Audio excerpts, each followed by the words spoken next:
Hi, Charlene. Hi, Campaign Terrain, Questboard Terrain, and Mia Geeked. I can see people in the chat already saying they're looking forward to hear you talking. Wonderful. And our lovely guest today is Jeff from Red Dog Terrain. How are you doing, Jeff? Doing well. Good morning. Well, now it's good afternoon. How are you, Carl? I'm okay, I'm okay. Had a good, quiet Sunday. It's 7 here now, winding down, relaxing, and looking forward to talking to you. Wonderful. Okay, so just before we start, I'm going to drop a link to the community showcase in the chat so that if anyone wants to show us their stuff at the end of the stream, we'll have a look at it there. And Wonderful. Jeff, how about you start by telling us a bit about yourself? Sure. So my name is Jeffrey Corbello. I, uh, I like making terrain. Um, I started the channel Red Dog Terrain a little over a year ago now, and when I started building terrain, I noticed that I was watching channels that we all know and love, and I thought, well, I can do that. Um, so I did. That's the real basic part of Red Dog Terrain. It was really just I needed a hobby. I was doing terrains and painting minis and playing games, and I wanted to do what other people were on YouTube were doing and see if I could do it myself. Well, you definitely can. Thank you. Okay, I see that Hales LFW and Haley Valdes have joined us. Good to see you, people. So, how did you get started with this? I mean, like, when did you get started building terrain? So it's kind of a long story and with a few little sad parts in there. Um, so I've been playing D&D since I was like 12. Um, and I played in junior high, I played in high school, and during college and after college, I kind of stopped playing. And my our core group of friends said, "Hey, we play, and we want to start up another game," and they were gonna play Shadowrun. And I was like, "Well, I've never played Shadowrun, but yeah, I'm down. I'll join in the game." And we started playing, and it became a weekly thing. And then I started getting into painting the miniatures to go along with it. And I'm not a very good mini painter. I He's don't have lying. the eye. No, no, I'm pretty good with terrain. Miniatures, no. Um, so I started painting the minis, and I was watching a lot of YouTube of people painting minis, and then I noticed I started watching more people building all the terrain to go with the minis, and I think that's what I really fell in love with. Um, is building all the terrain to put on the board, um, and to go along with the D&D games that we were playing, or Shadowrun, or Stars Without Number, whatever we were playing. Um, but but what really got me into building terrain is about 5 years ago, my best friend passed away, Oh, and I used to spend 3 or 4 nights hanging out with him, and weekends and all this kind of stuff. And when he passed away, I didn't have those things to do. I wasn't hanging out with him. We weren't doing whatever we were doing, and I needed something to occupy more of my time. I needed more hobbies, and two of my friends, one of which is in the channel right now, was like, "Oh well, you were watching all these YouTube channels. Let's try and build something."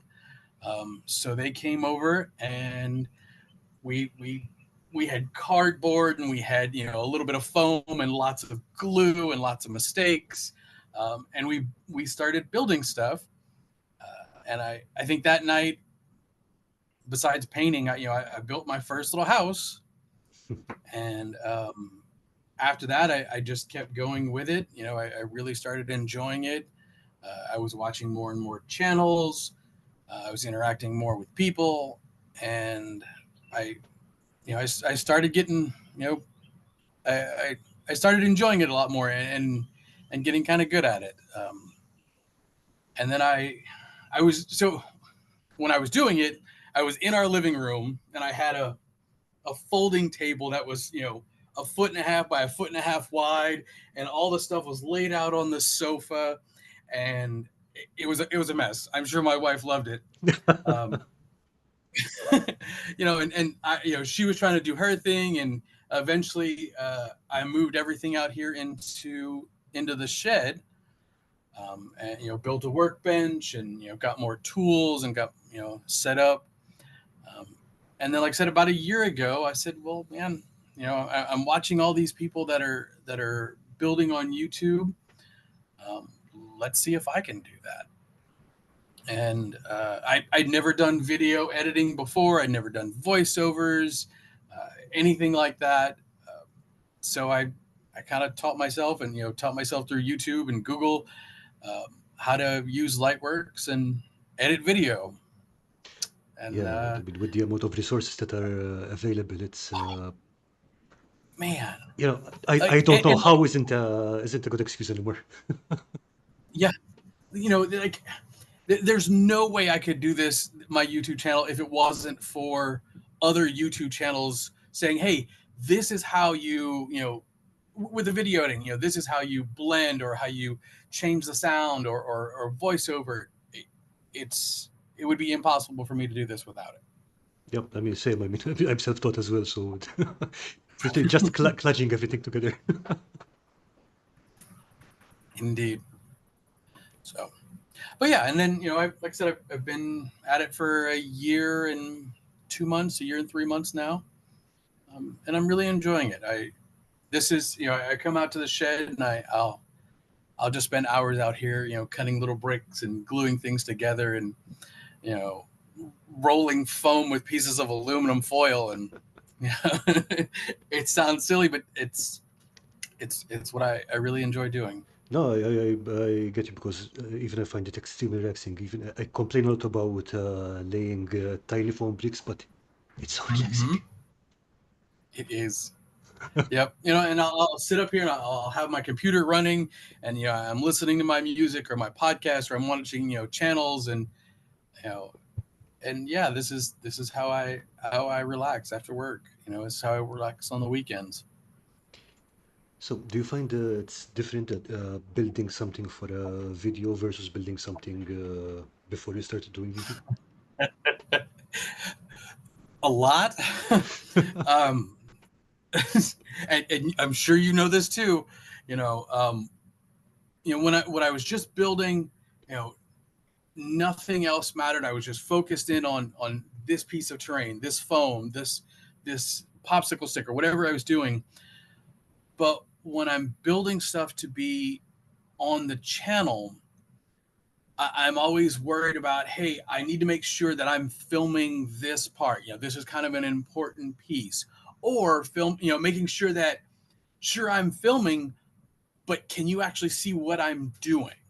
You know, um, if you go look at some of the early videos of mine, there's a lot of stuff where parts of the build are missing because I put the camera on the right side, and then I'm right-handed, so I have my hand right in front of the camera, and you can't see anything. So I really had to learn how to do that, and it's definitely changed the way that I build. Not for worse, not for better. It's different, and I have to be more conscious of what I'm doing. Yeah, I mean, I've had Yeah. moments where I forgot to turn on the camera or stuff like that, which Mhm. We all have. yeah, I guess it's kind of a rite of passage, I guess. So I was editing this morning, and the video I was editing was like, all right, step 1, step 2, step 5. I was like, where's this part? And I just didn't film that part. Oops.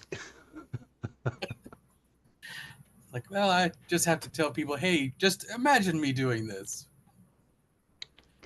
Okay. Yeah.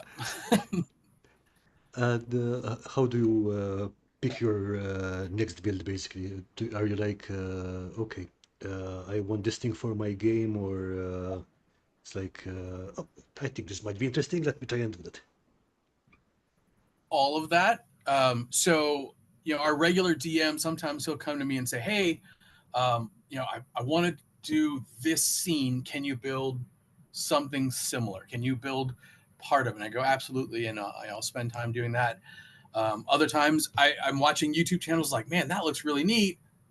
And a lot of it is, I wonder if I could do that. Can I build what he did? Can I build what she did?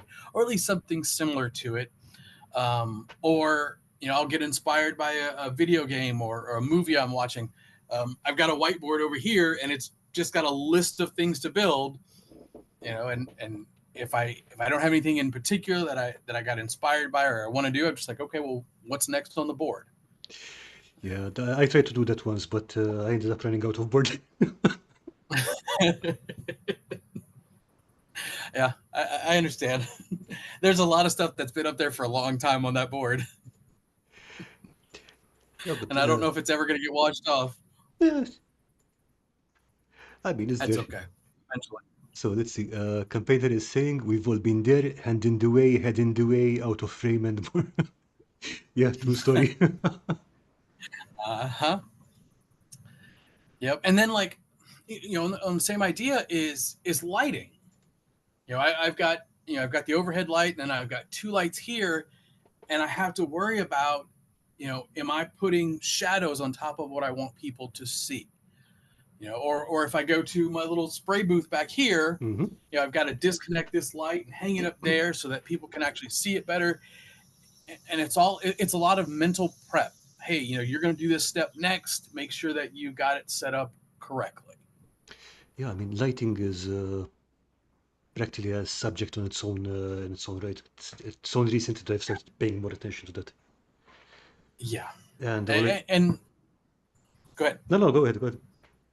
And I've got a decent light set up here right on the desk where most of it takes place, but when I'm using the Proxon, when I'm Hmm. spraying back here, it's definitely darker, and eventually I'll get another light instead of having to unplug this one to move it over there and hang it, or sometimes I'm trying to build spray paint while I'm holding a light, and it's like, this doesn't work.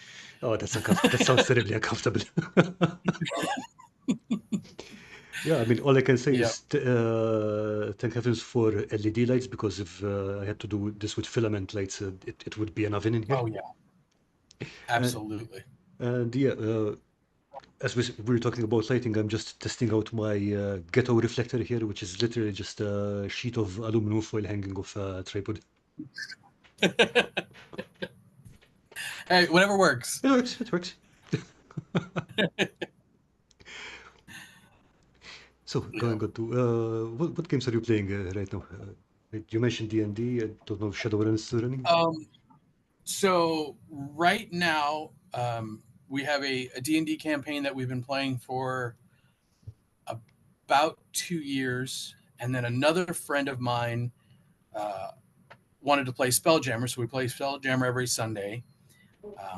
And then I'm wrapping up a D&D campaign where I'm DMing for teachers at the school that I teach at. Okay. So next Thursday will be the last episode of that teacher D&D campaign. I don't play a lot of war games. I've tried. I bought a set of orcs for Warhammer. I think I had some Space Marines for a while. It really wasn't my thing.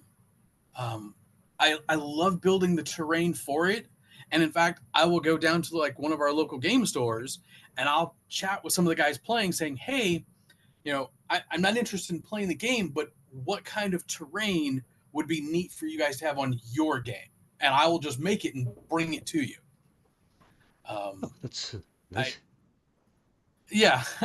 I mean, it also There's a couple of solves the shelves here. space problem, the storage space problem. Yeah, like at there's a particular game store that I go to a lot, and there's about 2 shelves worth of my stuff over there. I'm just like, look, Ooh. you just keep this. I don't have room for this in my house. Just play with it. You don't have to pay me for it. Nothing. Just here. But on that note, I'm thinking about trying Mordheim. Yes, yes, you should. I've been watching a lot of Summon Lesser Maker, Hmm. and he does a lot of Mordheim. And I think I want to play Mordheim just because I like the look of the terrain. Yes, it does have a You know, very distinct aesthetic. yes, and I think not. I'm in the middle of two builds right now. I think the next one after that, I want to do something kind of Mordheimy. A nice tall building where like half of it's missing, and what I want to do is like the second or third floor has completely detached, and there's just beams holding it up. So that there's the walls just hanging over, and just large thick beams. Like I was like, that would be neat. But again, I don't know if I'd actually enjoy the game. Probably you probably would because I mean, it is one of my favorite games. But let's see, I think Games Workshop dropped support for it in 2005, I want to say, and it's still going strong. I mean, people just, yeah, okay, we don't Wow. need support features, don't keep running with it. Yeah, that's been going for a while. Then I didn't realize that. Yeah, I mean, it was released in 1999. It was part of it. It started off kind of as a joke on the whole millennium bug, end of the world, end of the kind of thing. I see that Yeah. Dirty Basement Terrain and Carnage have joined us. Good to see you. Hey guys.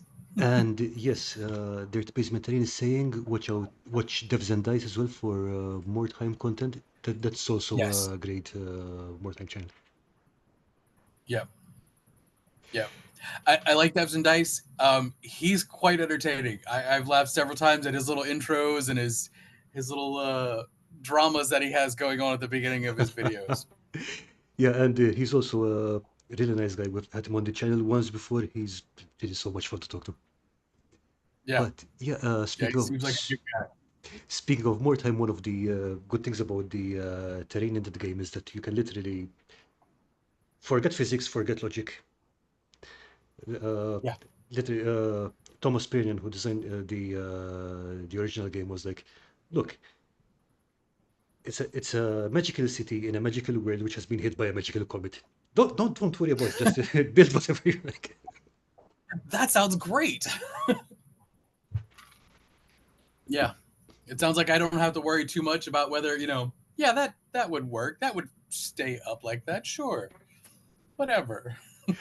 Yeah, and and besides, what I found usually is that more time terrain does double and triple duty as D&D terrain or Warhammer Fantasy terrain. Exactly. Yeah. It could definitely cross over into that, and that's definitely where I'd probably end up playing, using and playing most of it anyways. So, with it, how about we jump in and have a look at the photos you sent me? Sure. Well, okay. So, talking about the first one that I build, I didn't send you a photo of it, but I do have it on the back shelf if you want to see that Oh one. yeah, definitely. The original. Okay, hold on. Okay, want to bring it over?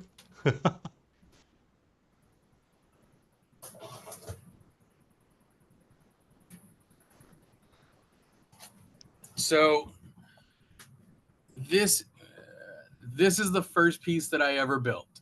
It is very basic. It's popsicle sticks, it's cardboard shingles. There's not a whole lot of detail, but I absolutely love this one, and I will never get rid of this one. It stays on my shelf. There's no windows. But yeah, this one, this is the first one. Yeah, I mean, there's something. You mentioned there's not much detail, but the texture on those shingles looks fantastic. Yeah, it's the not very shingles came ordinary. out It's pretty just good. and You know, the and other I look thing. at it now and I'm like, this is all stone. Nobody would build a house like this. you know, in medieval times they don't have massive chunks of stone like this to turn into houses. But yeah, this is what I built. Yeah, but the other thing is that it's so satisfying just having something solid that you build yourself. It's like Absolutely. And these shingles took forever. yeah, I know. I'm still happy I have a Proxon now, and I've learned much faster ways of doing these.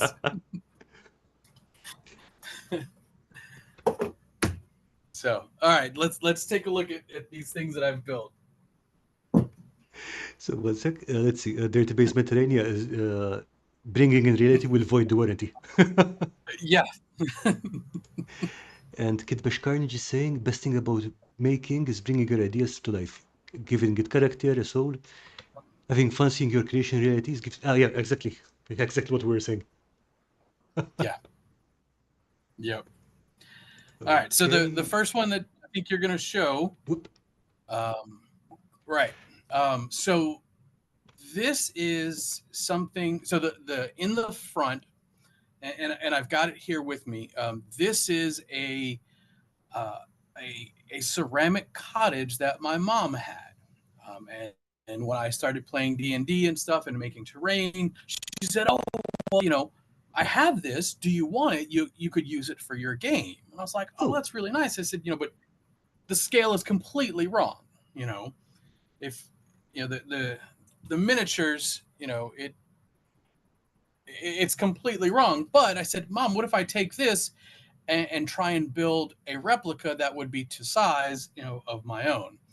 And that's what I ended up doing is trying to mimic what Mom had given me uh, to make my own. yeah. I think I would probably have also used it as a house for gnomes or halflings or something. Anyway. So Okay. yeah, I did my best to try and make them as similar as possible. When I did this one, what was different for me about building this house, first it was the first time that I ever tried to recreate something Mm. that like this, but also the roof. I'd never done a thatched roof like this, and this is actually just cheap paintbrushes. Seriously. All right. Yeah, so it's there's the cheap paintbrushes that you get for $1, Uh and huh. I just chopped off all the bristles, Okay. and that's all it is. And these are, you know, they're $1, 50. And I think I bought 6 of them and made the entire roof with it. Right. I mean, it does look very good. Thank you. And so individual bricks. The only thing that is not done by me, those are 3D printed windows. Um, Okay. I've, you know, when I first started, I carved little windows out of foam or matchsticks and all that. 3D printing windows is so much easier and so much faster, and I don't think I'll make my own windows ever again. Especially when my I don't have a 3D printer, but the local library, they have a maker space, and you go down there and they'll print out just about whatever you want. All right. So every so often I go in, I give them a USB drive, and I print off 20, 30 windows. And you've got a stock for the next few builds. Nice. Right. Yeah. Now, I've got this thing about uh, printing printing terrain. It's like it's not because I don't think it's a good idea. I just find it wasteful in terms of printing out the whole terrain piece. But printing out details and small components like that, I think it's the best use for it because yeah, you don't want to build 300, 400 windows by hand. That would be insane. Right. Right. And you know, if I really wanted to, I could make those nice arch church windows or whatever. But that's going to be a lot of work, especially when I can get them just 3D printed so easily and so much better, accuracy and detail. Yeah, and the thing So is yeah, that with I don't print a whole lot. yeah, and with details like that, no one is going to be you know they're there to add flavor. They're not the main feature. The main attraction is actually the whole building. Exactly. Yep. So at the very base of the house Uh-huh. are little barrels. Okay. Yes. Um, so those are actually Mardi Gras beads. I'm from Louisiana, and we've got up above. I don't know if you can see them back there. We've got boxes of old Mardi Gras beads. Well, some of them are little beer barrel Mardi Gras beads. Oh. And I was cleaning up and found this. I was like, well, these are the perfect size. So now I've got a little tin of Mardi Gras bead barrels. Nice. Yeah. Yeah. So I think there's like a little bee on there. You just scrape off the bee on there. No one will ever notice. They're the right size for a small keg. Good. I like how you did the flowers for extra color on the ground as well. Yeah. I This was one of the first times I really worked with a static grass applicator. I don't know if it came out. It came out fine. Not trying to That works. disparage or anything, but I've definitely gotten better with it. To me, it still looks a little flat, but I've learned ways of having it, stand up more and look more like grass rather than somebody has just cut the grass. I'm not sure, but I think it's more with the to do with the consistency of the glue rather than the application. But again, even I'm still messing around with static grass. I haven't really used it a lot. Yeah, the glue is important. I got a small handheld vacuum Seriously. and put cloth over it and ran it over. And first off, it picks up all the extra, but also causes everything to stand up. You know, Okay, so and you do a that added second a pass with lot. it? Exactly, Nice. exactly. Yeah, it picks up the extra, but also causes everything to stand up and look a little more realistic, more grassy. Okay. Yeah. So, and if you want, I think I have everything that you have pictures of. I've got back here. So if you have a question or if you want to look something else, let me know. No, actually, I wanted to ask you about the paint job on the stone because it's a really nice yellow gray. Yeah, and I've you know most of the time you think of stone, you're thinking of grays and browns, but trying to mimic what I had, it was a yellowy, creamy color rather than gray. So yeah, it definitely stands out. It's a I think it looks pretty good. It does. Okay, let's see what else. What's next? Ah, okay. So my little performer stage. I broke this, by the way. Ah, Um, After I took pictures of it, I was putting everything back and I snapped the rod right across the top. ah. So I will have to fix that later. Um, this one is such a simple build, and realistically, the reason I did it is I wanted to do that type of flooring. I still because we were going to use this for D&D, so I still wanted a 1-inch grid, but I wanted that wooden parquet flooring. And what I ended up doing is at the gas station they had the little wooden stir sticks, and I grabbed a handful of them, and meticulously put all of these little boards together. So it's not the greatest build, but in my head I go, oh well, this is something that a little town would just put together for whenever a traveling minstrels would show up, or something like that. It's supposed to look rickety and not well built. That's what I'm going to tell myself. Now, what I see when I look at something like this is a build that has a story behind it, either for building it or whatever. So, did you actually get to use this, and what happened? We were supposed to, but something happened in the campaign where we never actually went to the town that was supposed to have it, and so you know, just like in so many D&D campaigns, you plan for something and never happens. So Okay, it so was a fun little build. It took me a while, and I definitely learned a lot about how to put this together. yeah, now there's a quantum stage lurking in the shadows that will one day spring up on your players. Right. Right. Okay, and Heels LFW saying, I'm going to assume you're inspired by my floor. That's one of the guys that I play D&D with. I will give him some credit. It's quite possible that's where the floor came from.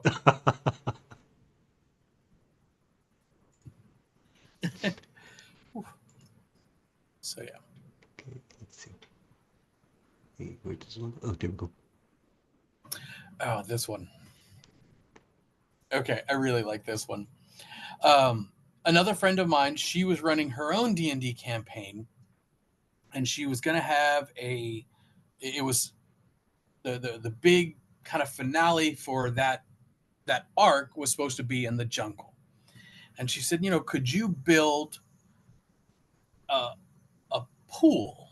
She just wanted a very simple pool.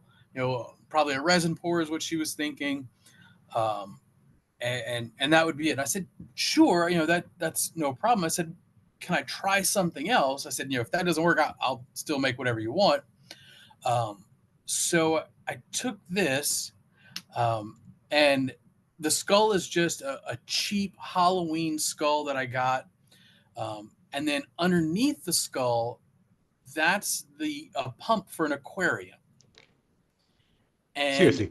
the tube yeah, so the tube goes up the back of the skull, and when it's full of water and plugged in, the mouth drips water. Ha!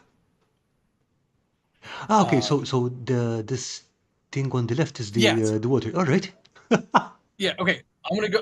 I got it back here. Let me see if I can get it. Okay.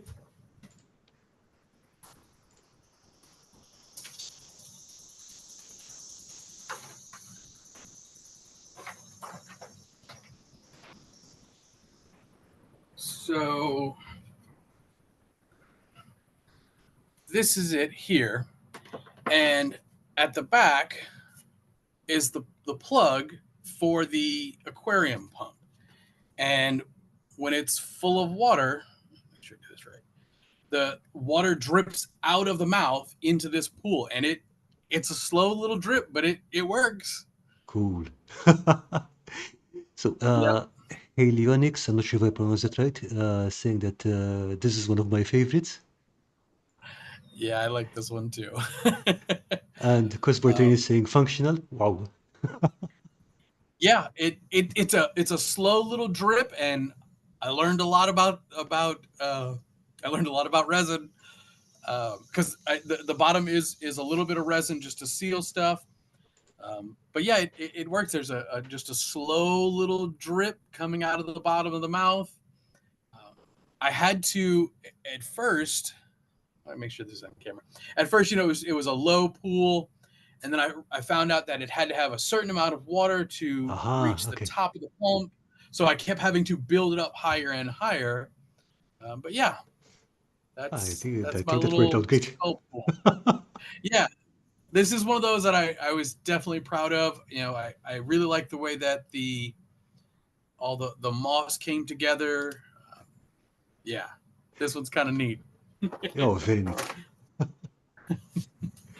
Um, Uh, I brought it to my friend, and she said it was a huge hit. Everybody loved it. Um, I should hope yeah, so. it was a fun build.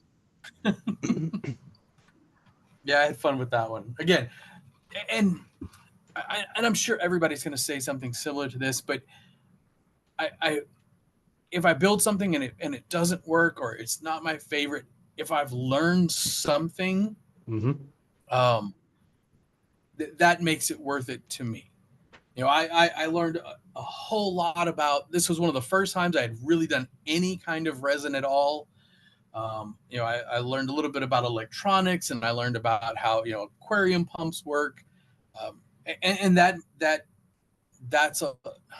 I'm a teacher, in my real time job, so therefore learning is huge for me. Yeah, I mean, I think I think learning is it's a skill that is massively underrated. yeah, yep. Okay. Okay. And I believe that after saying electronics, I think you have some in David from Teletronics. Okay, how much have I missed? Uh, just about a good half an hour of prime entertainment. W You didn't miss too much, David. We talked about how I got started. We showed off. This is only like the third thing that we've shown off, so not too much. Okay. Are you working on more electronics in your build, or is it something that you're still? Um, no, and it's definitely something I want to do. Um, people like tabletop witchcraft. He's got electronics in everything. And I'm so of jealous and inspired of what he does and how they look. It's kind of the next step that I need to do or want to do. Um, I think that's electronics and an airbrush is like the next two kind of phases of what I want to learn and do. So yeah, I am not doing any electronics now, um, but I definitely want to learn that one. I want to put lights and I want to put flickering little torches and uh, where he had the one where they had the magnets in it, and if you moved the guy onto this spot, it lit up. I was like, man, Yeah, that's so cool. I think everyone was like, I want to do that. I mean, to Yeah, be, although I'll be honest, I'm still very much on the fence when it comes to electronics in tabletop training models. I I'm even very hesitant about moving parts why? because it can break off, and then you have to fix it, and then you never match the car exactly again. And Yeah, but I mean, yes, it may break and you have to fix it, but how cool is it if, when you can do all that stuff? yeah, the thing is that I came into the hobby through old school wargaming, and most of the terrain there is built like a brick. It's like you have this Yeah, little building. Do not drop it on your foot. The terrain will not break. Your foot will. yeah, But yeah, definitely. If you ever look into doing more electronics or stuff, definitely over Traintronics is definitely the man to talk to. I definitely know the name. I've seen some of this the stuff that gets built with terrain tonics, and it's Yeah, really neat stuff. I mean he's our electronics evangelist, so definitely, and you can Yeah, find him on our and Discord as well. it looks so easy. He's got all the little boards set up. It's like, well, that's just plugging it in and you're running Yep. lights. Like he's got it set up to be real easy. So I don't know. Maybe after I get an airbrush, I'll try and do electronics or something. Yeah, airbrush is something that I haven't been able to try yet, mostly because I live in an apartment and I'm not sure about the noise output of the compressors and so on. But definitely something I That's would like fair. to get into eventually. Yep. Yep. Um, okay, so this is my monster. Uh, I This was another thing that I built and we never used it. The two craters are supposed to look almost identical, and in fact, uh, the flowers match. The placement of the flowers and the moss and all that are matching, so that uh, my idea is that a party would come along, find this little crater with water or liquid or whatever it is in it, and then this monster would pop out of it. Um, and then this is another one where one of the first resin pours that I did, super simple. I did a little resin pour in the empty one and just a little bit of resin around the monster one. Um, yeah, this was fun because the monster that I built is just a kit bash of a whole bunch of other stuff, a lot of Final Faction stuff. Yeah, I think I And in can fact, I was talking. recognize one of the tentacles at least. Mm-hmm.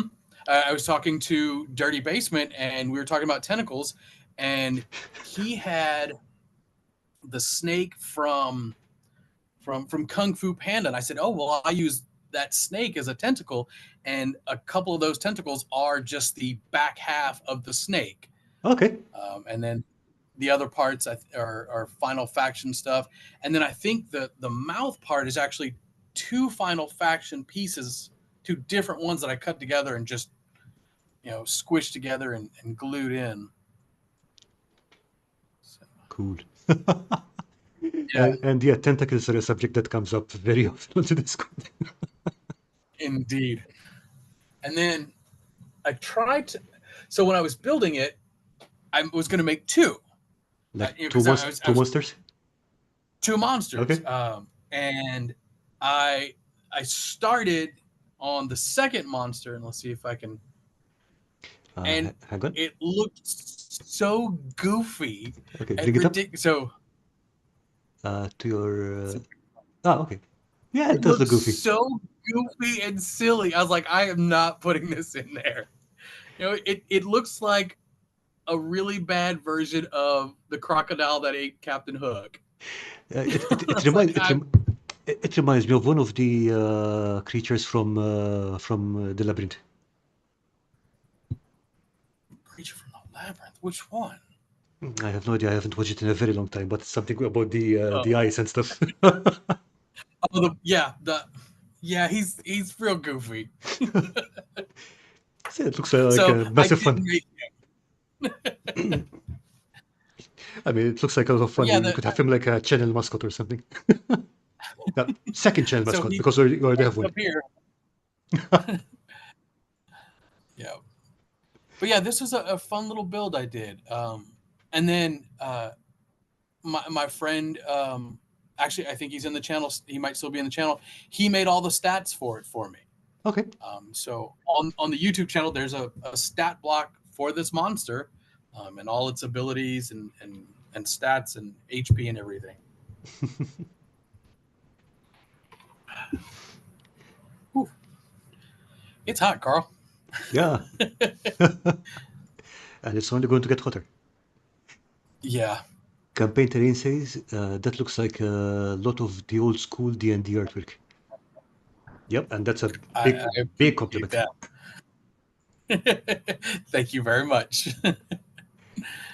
Yeah, he was fun to build. I like that one. I wish I'd gotten a chance to use him. Maybe when we do, I DM another session, I'll bring him out and surprise some people with it. Yeah, the thing is that I mean it's built now, so you can just Yeah, drop him in whenever you like. yeah. It's just sitting back there collecting dust. It's lurking. It's not collecting dust. It's lurking That's in the much better. shadows. It's lurking. Okay, what's up next? Okay, a different view of the same one. Yeah.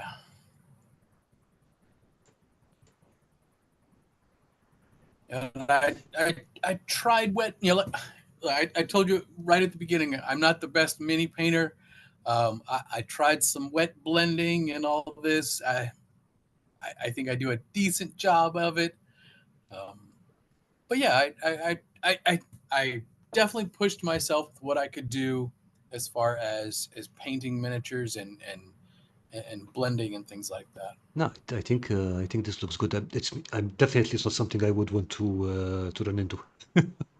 Right?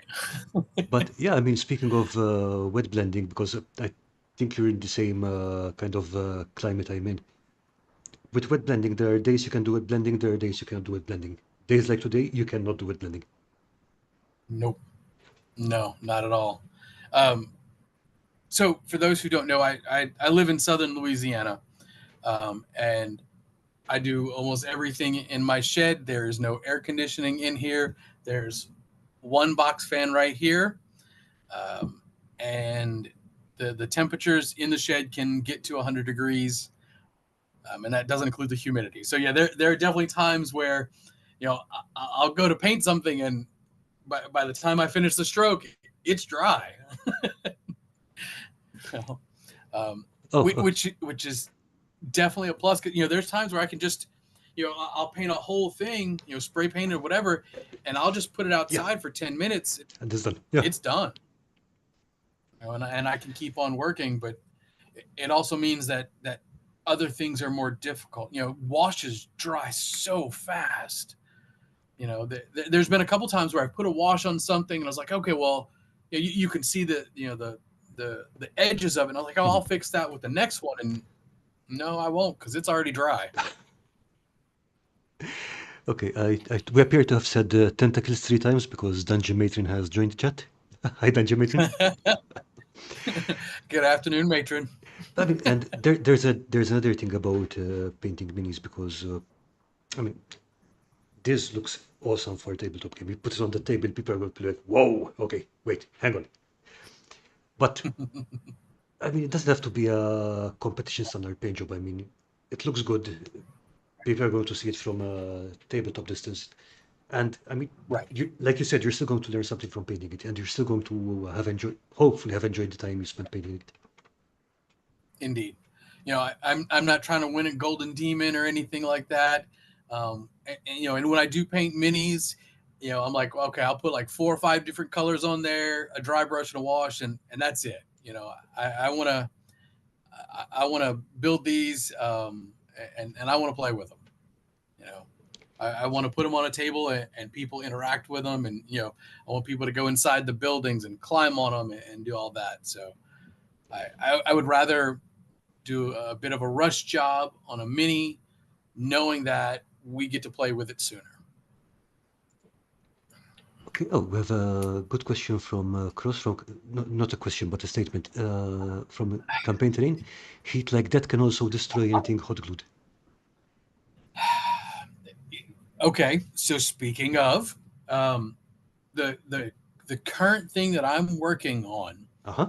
um, a friend of mine was throwing away a VCR, old VCR. It didn't work, and I unscrewed the whole thing. I took everything apart, and I'm building something with nothing but the pieces from the VCR. And I I've had a whole lot of trouble having things stay together because I think partially because of the heat. I think it's even affecting the UV resin that I'm using as Whoa. well, and Okay. it's causing it not to. I'm having issues with it, but if you put enough super glue and enough baking soda on there, eventually it'll stay together. But yes, campaign terrain, you are absolutely right.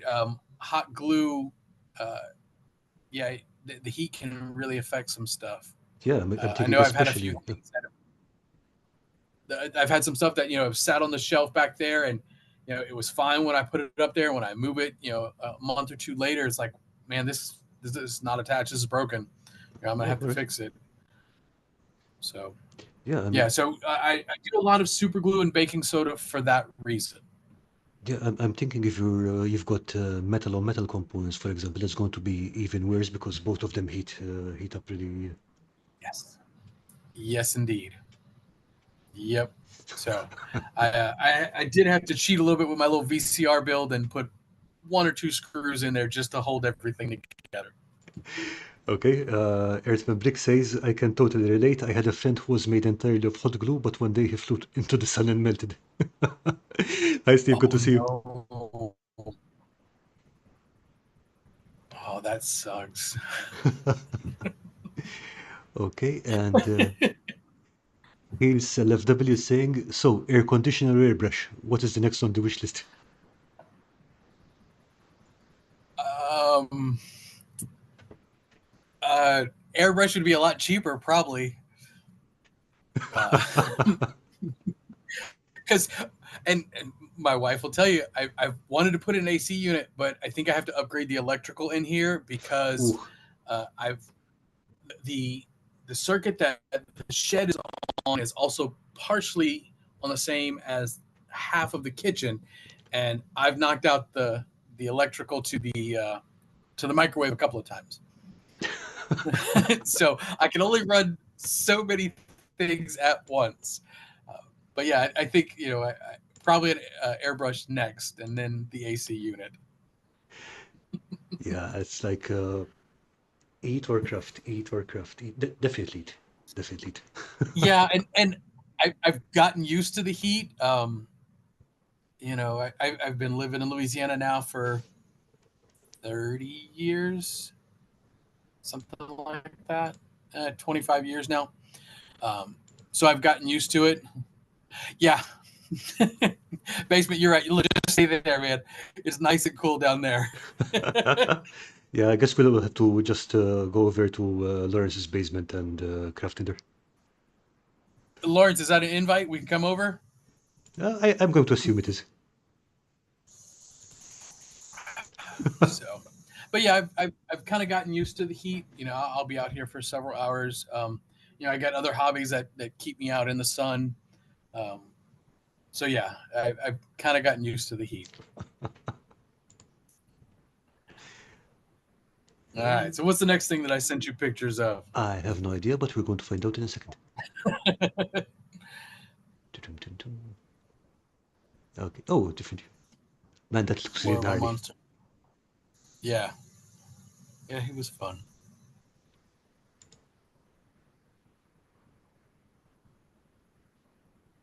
Okay.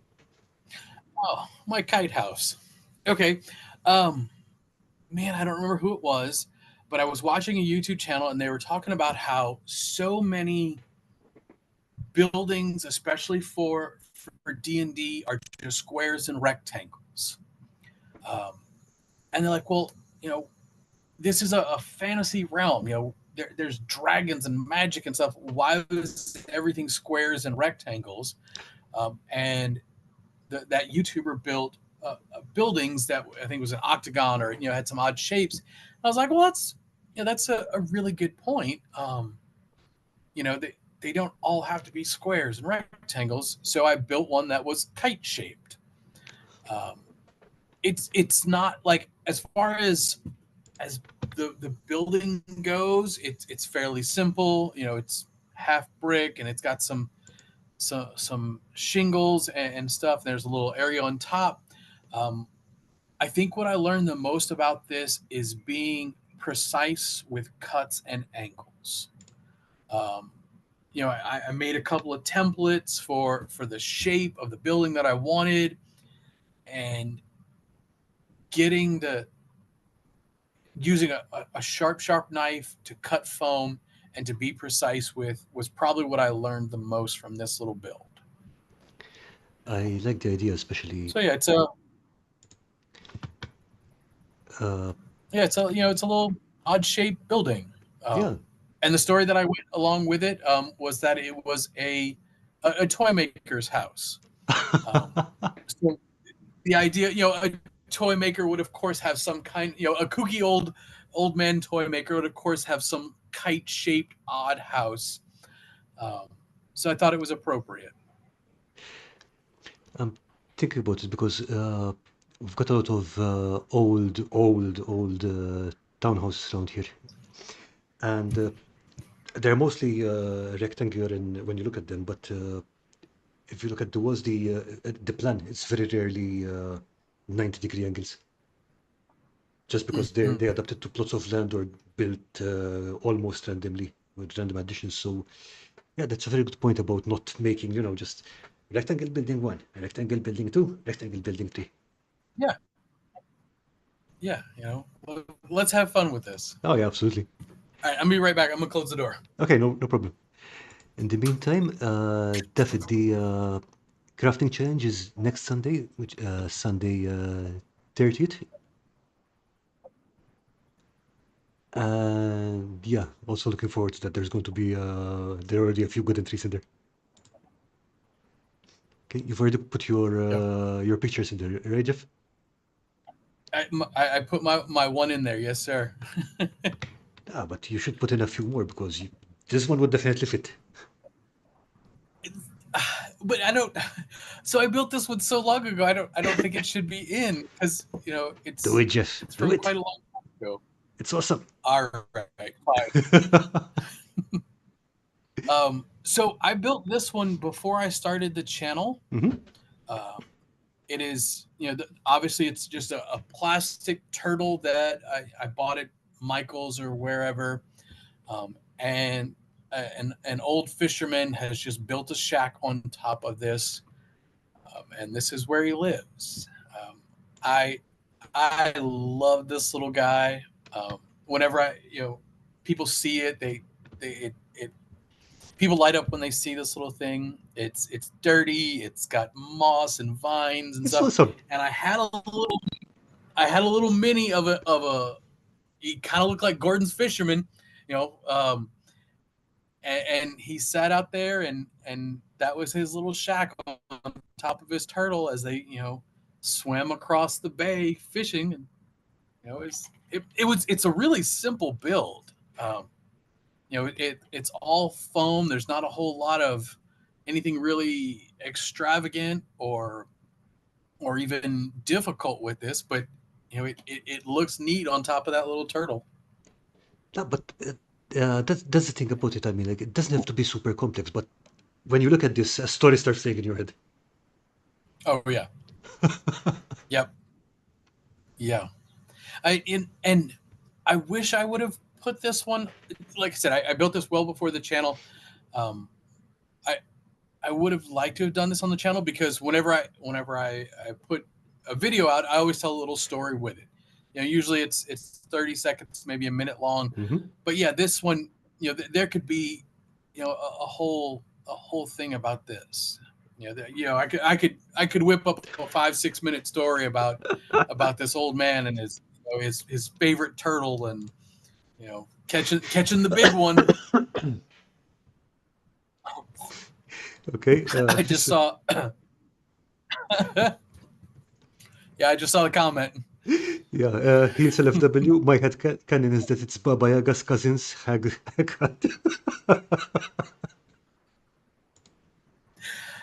Yeah, so now I know what the story is. I'll write that one up for you. I wonder if I could do a video where I don't actually build it, but it's just I could do a really terrible stop motion animation of a turtle just going across the water and just tell a story in the background. I would watch the hell out of that. Just like a 3-minute video of just this turtle going into the water and then me telling a story. I would absolutely watch that one. All right. Well, next time I'm like, man, I don't know what I'm gonna build. That's what I'll do. I'll just edit a video together of this turtle. Does it have a name? No, no. If anybody in the channel would like to give this turtle a name, I will accept it as the name. I mean, again, this is awesome. I mean, it looks so friendly and it's got a little hut on the back. It's like, Right? And like you could see him, he's just happy to just slowly go across the water as his guy is, catching fish, and then he occasionally just drops a fish down into the turtle's mouth. Oh yeah. Yep. yeah, that, I mean, Just two again, best friends.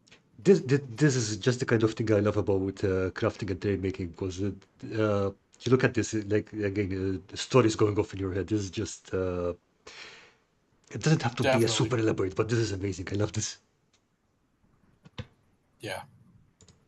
Yeah, I like him. Okay. So this is another one I built before the channel. Um, this was inspired by playing Assassin's Creed. Okay. I built, you know, uh, I kind of saw this as like the final battle, that big bad, hiding behind this brick wall and this ruined Colosseum, Pantheon, whatever it is, that place, um, and having that big final epic battle, the columns and the statues and everything. The statues right in front, those are just there's a wasp in my shed. Ah, crap. Yeah. All right, Carl. If I get stung, you just let my wife know. Okay. Sorry. Um, so those are just cheap plastic ones that I got in a tube full of animals, and then the columns. I cheated, but it's the best way. Those are just the columns for wedding cakes. Nice. All right. The tiered wedding cakes. Mm-hmm. I bought a pack of those. I broke one or two of them, filled it in. Um, Those and are like and plaster, yeah, they if I remember correctly. yeah, they're just little plastic cake toppers, Nice. not cake, cake tiers. Yes, and it is. Hold on, let's see. I got it back here.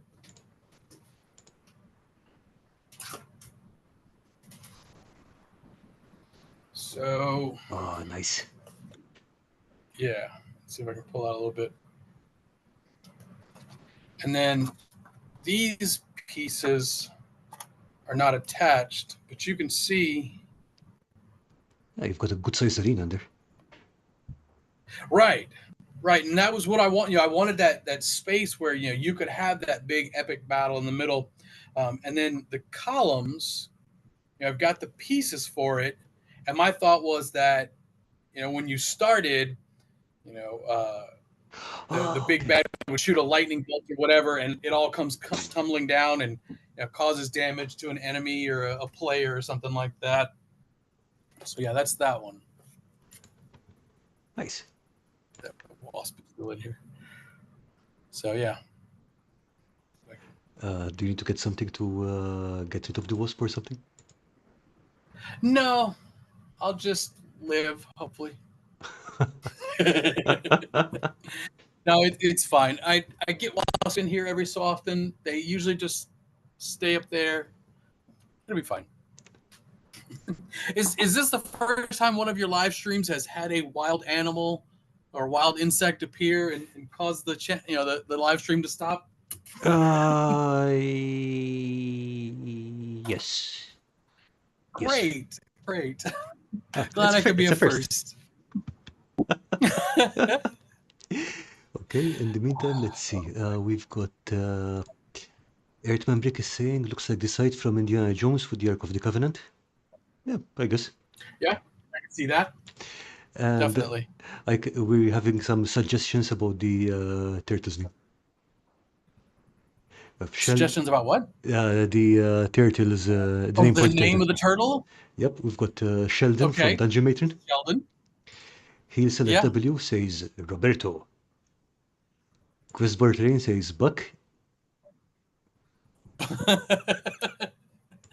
And Dirt Basement Rain says Cecil the C6C Turtle.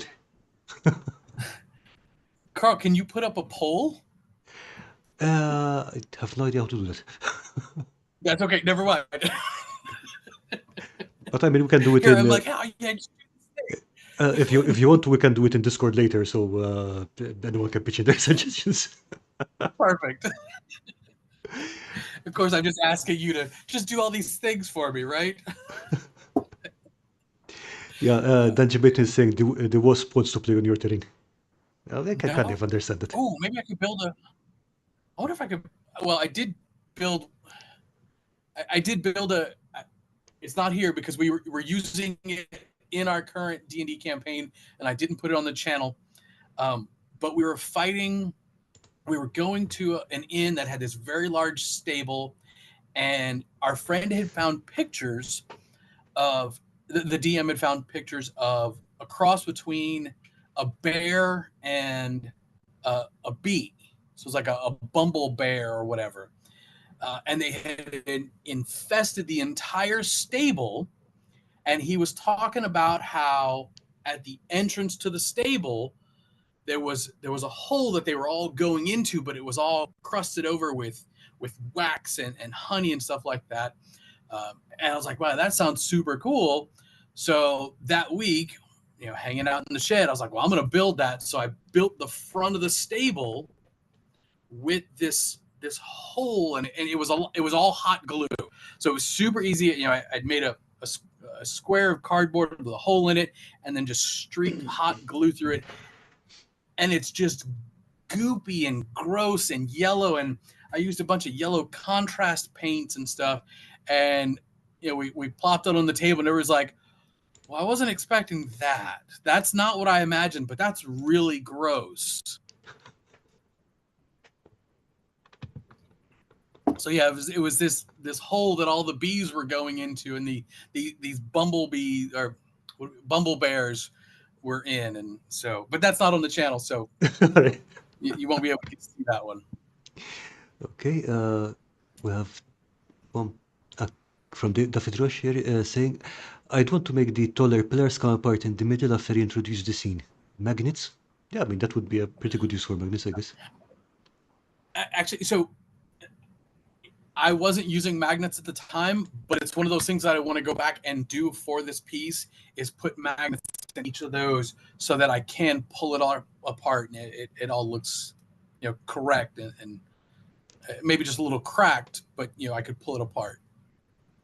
So that was another thing that I ended up learning with not, I mean, I know how magnets work, but learning how to use magnets, and that's still, it's still a challenge. And I watch people who have been doing this for years, and obviously they've got all this experience.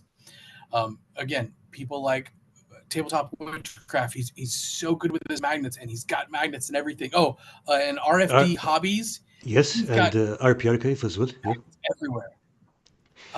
And it's one of those things, man. I watch them like they're so good with those, and I want to keep learning and watching them and learning from them to keep improving, because magnets can add so much. You can do so much with them in terrain, Oh yeah, and you can almost build in stories with these, knowing that you can quickly change things and change how a room looks or move things or whatever. So yeah, absolutely. magnets are something I'm wanting to learn more of, and learning how to remember to put the north side against the south side instead of gluing them in the wrong way again. Yeah, I've only used magnets a couple of times, but I ended up literally painting some of them to remember the orientation. Yeah, that's what I had to do. A little red dot on the top of each one, like, hey, this is this way. You know, It's not yep. terribly efficient, but it works. Hey, I have glued far too many magnets the wrong way. I'm fine with putting little dots slowly on each one of them so that I don't keep making that mistake. Okay, so let's see. Dirt Basement Train is saying if I can use real maggots, he can use real wasps. Dirt, Dirty Basement Train, um, 100% organic crafting. Lawrence, I'm gonna have to ask you about using maggots in your build. Is that what's in the picture? We'll talk later. Yeah, I think it's something they sell as chicken feed, and he just encases Yeah, them in resin. Yeah. Now, we do have a very good point from Heels LFW, who says you should do the poll on your channel. And I think that would be absolutely the best place for it. perfect, perfect. I'll make the little video. I'll make the story, and I'll have people vote on what, and I'll use the 4 or 5 suggestions here. Make the I poll. think you can Sounds just good. make it a post. Probably it's even easier. Even better. Thank you, Heels. Okay, so let's see. Cross mentioned I built a magic magnet stick a la miscast. Okay, that's something I'll have to look up. Built a Magnet, magic magnet stick. stick. I'm pretty sure that's miscast terrain, but I can't remember the magic miscast stick. Yeah, I'll probably have to have a look at that. I wonder if, and tell me if I'm wrong. I wonder if it's just a stick that's got one magnet on the end, so that you can always just test, knowing that, hey, this is north. Possibly, I'm gonna have to find that video. possibly. Yeah. Actually, if you could he post the link, and therefore Uh, we can all watch it? I think he can post it in Discord, and then I'll put it in the show notes later. Super wonderful. Yeah, Miscast is another fun one to Oh watch. yeah, absolutely. That's an entertaining guy. I he's he's entertaining for sure. There we go. Yeah. And you So yeah, mentioned my that the little lines are just plastic toys. they're just little. It came in a tube. I think it was like safari. 15, 20 safari animals in a tube. Okay, Painted them up, chopped off a leg off of one and the tail off the other. Paint them white and give them a wash. It they was look good. easy. They look really good. Yeah. And I also did notice that pool of water on the corner there from the other photo. Yeah, that was another early attempt at resin. It kind of worked.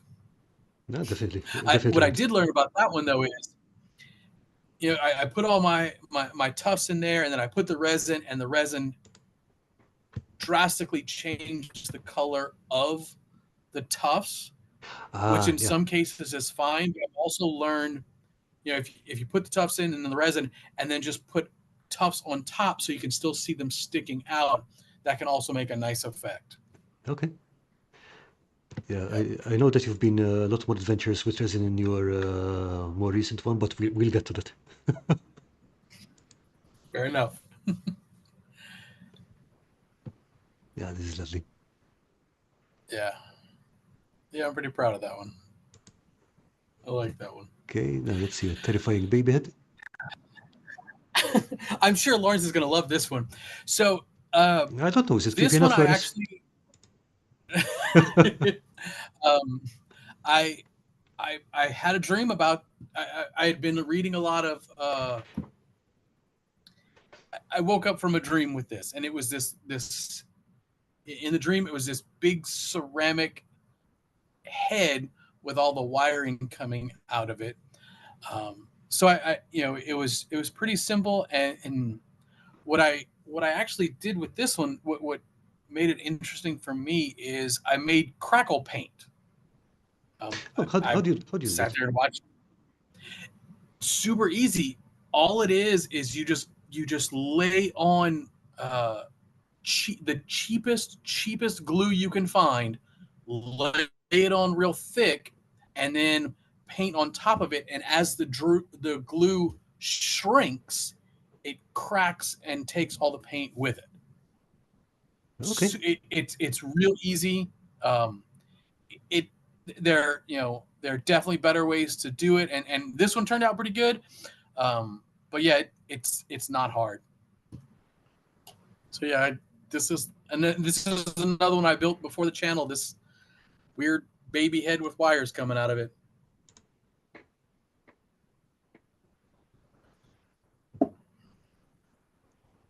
I got to see Yeah, you've got some that's pretty pretty weird easy. dreams, man. Yeah, yeah. I've gone and had tables at a little convention or two here locally, and people see that and they're like, "That's really creepy and weird." I'm like, "Yeah, do you want to buy it? Because I don't want it at the house anymore."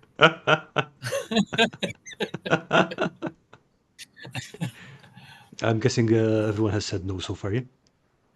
Yeah, it's still here. It's still haunting me in the back.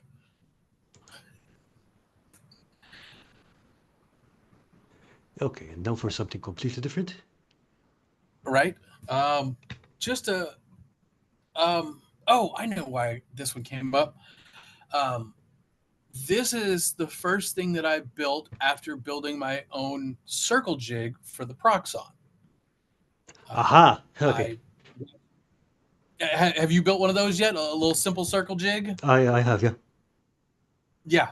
So Super I useful. built one of those. I was like, well, I got to make something round. So I made this little portal, this little gateway or whatever it is. Um, and that was the main reason for why I did this one, is just so that I could play with the circle jig a little bit more. Um, Yeah, same, literally same thought process because, oh God, Steve. yep. I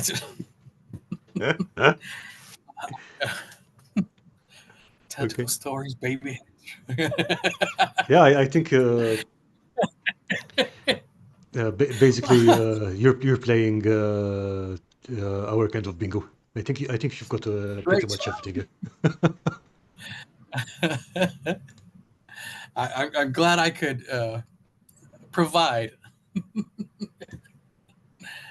So yeah, Okay, Dungeon Maintenance says I need to build a working circle jig.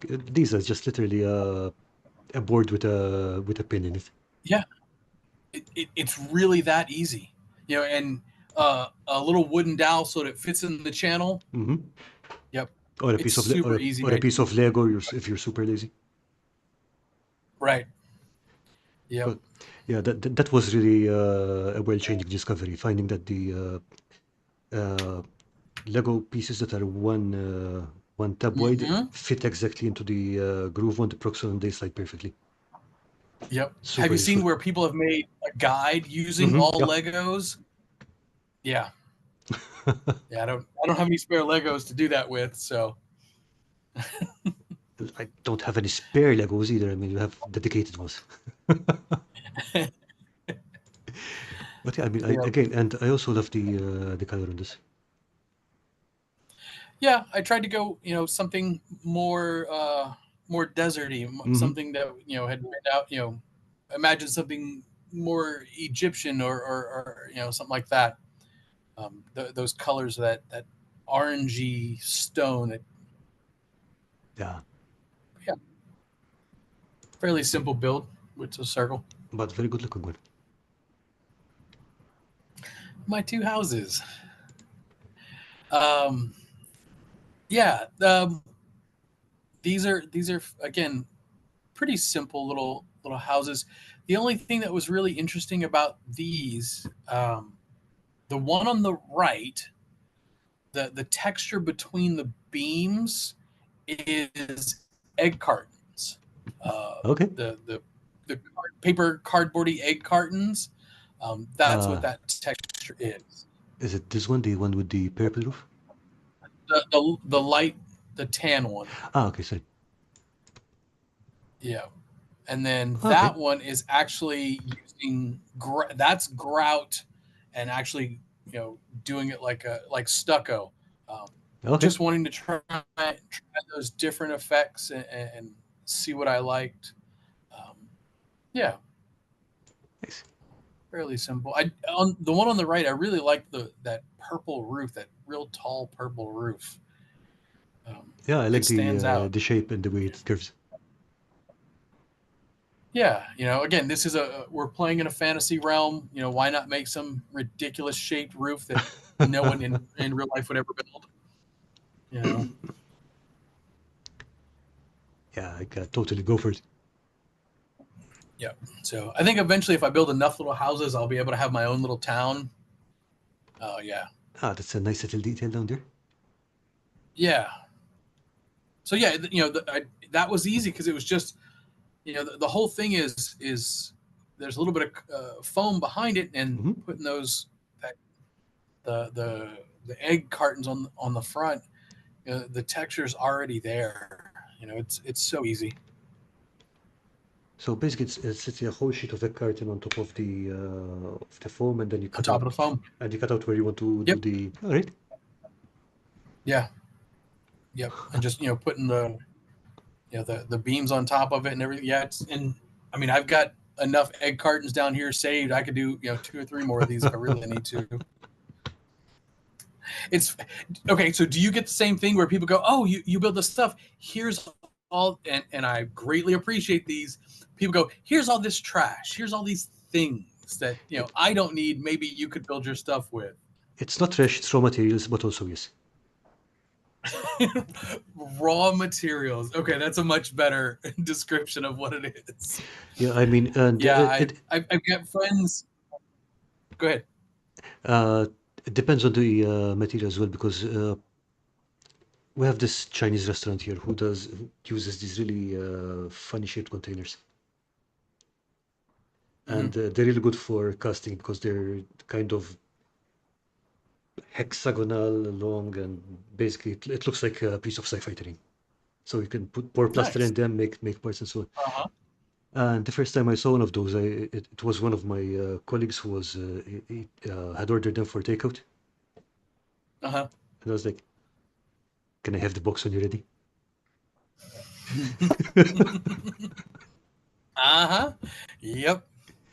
I've got friends, and when I go to their house, they've got a basket in their house that's just all the bits and pieces that they have collected for me that week.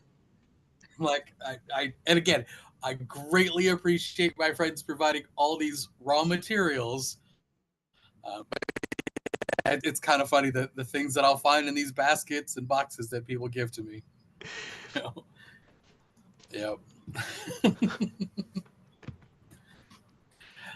All right, so this is definitely the heaviest build I've ever done. Again, for our D&D campaign, our DM was like, "Hey, we're gonna go into this cave," and I said, "Well, can I build the entrance of it?" He said, "Yeah, absolutely." So I built this rather large entrance. What I really learned and started doing with this one is the large rocks on either side are plaster. I casted them in plaster with the Yeah, rock molds. yeah. No wonder it's I've heavy. never really done that. Yeah, uh, I think they're woodland scenics ones. I'd never done that before, um, but yeah, it was a fun little technique. And then on the back side, I actually left it to where you can see all the cardboard and all the hot glue and everything, so that you look at it from this side like, hey, that looks really neat. It looks like a cave entrance. But I wanted people to see the back. This is what Sorry, you're breaking up there something for a like second. this. Could you repeat that because you just broke up for a second? Yep. So I left the back all cardboard and hot Mm-hmm. glue and stuff so that people could see what goes into building this thing and what it actually looks like. So yeah, I mean it's probably a foot wide. It's a nice large piece, Yeah. and it's all real. Besides the plaster, those are real stones that I got out of the garden and everything. So it Oh yeah. No, no kidding. It's yeah heavy. it it's quite, yeah no and that was another fun one, because I that was, again, I was before the channel, so I was just experimenting and sticking moss and tufts and rocks wherever I could, and just learning a lot about how all this works. Excellent. I mean, it's definitely it definitely looks like a very cool diorama piece, or maybe even a backdrop if you wanted to photograph some miniatures or stuff. But yeah. Yeah, yep. If only I knew how to paint them, then I could photograph them in front of them. Yeah. Look at this guy. So, um, so I, having watched people play Warhammer, love orcs. They're the most ridiculous things in all of Warhammer, as far as I know. Um, and somebody was telling me about orc stompas. I was like, well, I want to build one of those. So I built this. This is actually a flower pot upside down. Okay. Um, and it's all just junk and bits and pieces. And this is way early on that this is one of the first things I built. Um, it might be like the second or third thing I ever really built. It's just this silly thing, and it's the bottom.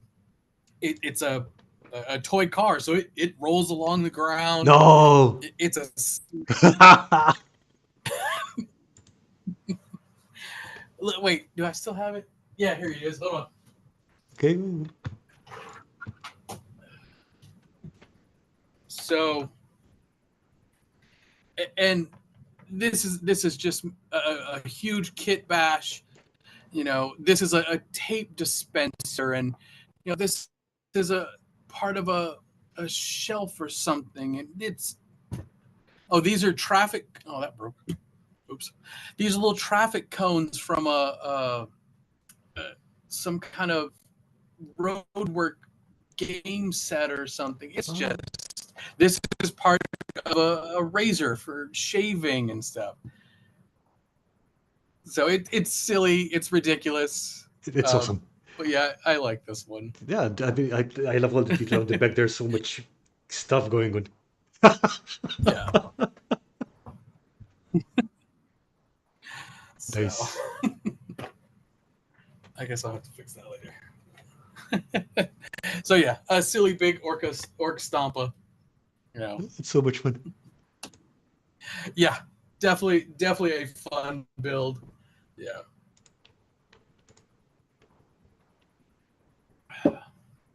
Yeah, more of my silly orc.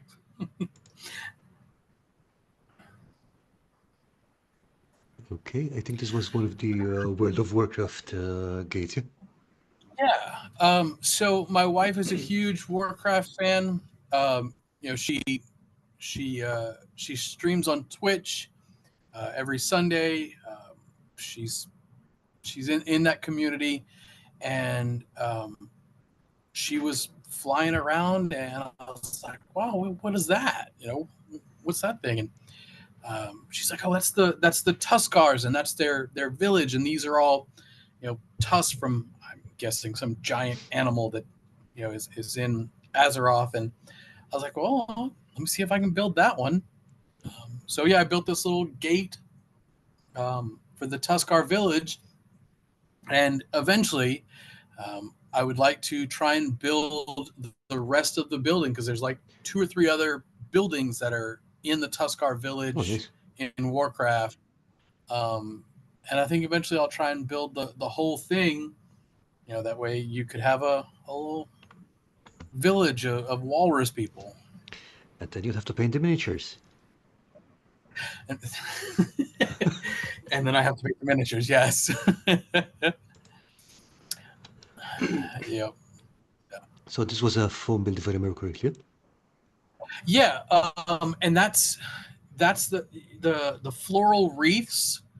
Mm-hmm. Um, Oh, I've yeah, yeah. I've tr- there's the green ones, which are terrible to work with, but they have the white ones that are nice thick foam, and those are great. Those carve in sand so well, and it was so much easier than trying to build up enough XPS foam and carve my own. I just took these wreaths and did it that way.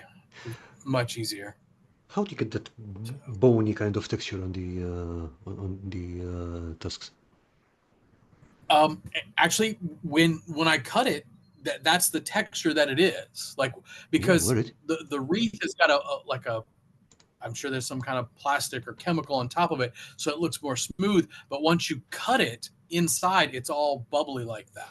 Ah, okay. So yeah, that I had no part in making that nice texture. No, happy accident. I hope.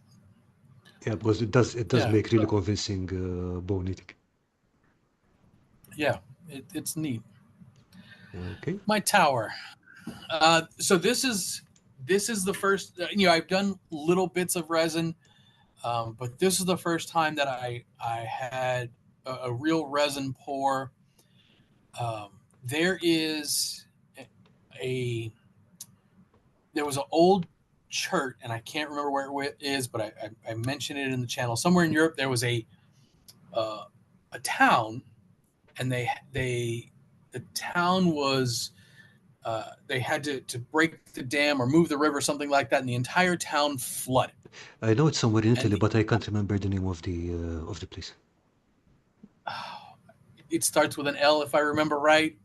But that town, the only thing that you can see left is the steeple from the church sticking out of the lake. And I saw that, and I was like, well, that's just one of the neatest things I've ever seen. So I attempted to recreate something like that. This was a huge learning experience for me. Um, Again, I had never done like a mix pour resin. I had never had to make the barriers for resin, stuff like that. But I was lucky, and I found just a thick plastic cup for mixing, and I put the whole thing in there, and it worked fairly well. Um, yeah, this was this was a this was a huge learning experience for me. And then making the waves are just Mod Podge. You just glop it on there and do like this, and it Is that it literally makes just mod nice little projects? Yeah, waves. all right. I thought it Yeah, was the top is really thick. Yeah. no the top. It's those waves at the top. All I did was just take Mod Podge and just do this, and then it dries like that, and do All a right. couple of them, over and over again to kind of build it up. Yeah, Nice. I think that's what I think that's Okay. what I did. And yeah, the color on the stones is also really, really nice. Yeah, Yep. Something besides just gray. Mixing in those reds and oranges and yellows, um, I think got and then some. that's just little beads that I found. We went to some thrift shop and they were selling a bracelet and it was like $1 for the bracelet because one of the beads was missing. I was like, that's great because I'm gonna take them all off. And then also, this is the first time that I tried to do a patina. I think Okay. I think I have another picture that shows the top. Let's see. I painted the whole thing copper and then attempted to do Oh, okay. a patina on it, I see what you mean. Yeah. and I think it came out fairly well. Yeah. Especially for a first time doing this. Nice vibrant colors and No, yeah, it is it, very it striking. was. Well, thank you. It was a process at first, because you start putting those teals and greens on there. You're like, this looks terrible, but it's a matter of let it dry, let a wash get on it and everything, and after a while, you're like, okay, no, I see what we're talking about now. The people on YouTube weren't lying to me this time. They knew what they were talking about, and eventually it comes out okay. Yeah, I mean, with washes especially, you have to let them dry, otherwise the color changes completely. Oh yeah, and then more of my 3D printed windows that I cheat with. Mm-hmm.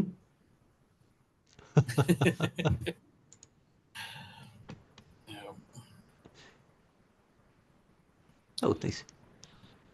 Yeah, just a simple little hut. I had done some snow stuff before, but I wanted to give it another try, making my own snow. Um, I'd watched numerous videos of people and actually laid out on a piece of cardboard, different combinations of what this one was glue and baking soda, and this one was glue and all these other different things. That's the one. Campaign Terrain's got it. Yeah, that's the city, the town with the flowers sticking out of the lake. Indeed. So yeah, so Indeed. basically, Thank you, Campaign. thanks, Ross. So basically, with this one, you're just experimenting with different types of snow, basically. Basically, yeah, that was the main reason for that one. Um, a squat little house, and getting better with the snow texture. Like I said, I done one or two snow things with snow before, but I think this is probably the best I was going to be able to get with the snow texture.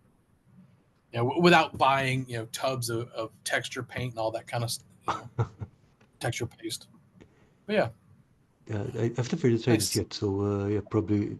Do you have this on video? I should. Yeah. Okay. Yeah, 'cause that snow is definitely something I haven't experimented with yet, so probably going to have a look at that one. Yep. For science. Ooh, For science. And then this is the same thing, but the house was removable. okay. So just didn't put it down, just that was the wash right in my face. Okay. You okay in there? Yep. Just the wash went right across. I was like, oh, there he is. We're good. So yeah, that's the same little house. And I don't even know why I didn't attach it. Um, I had no real reason to not attach it, but yeah.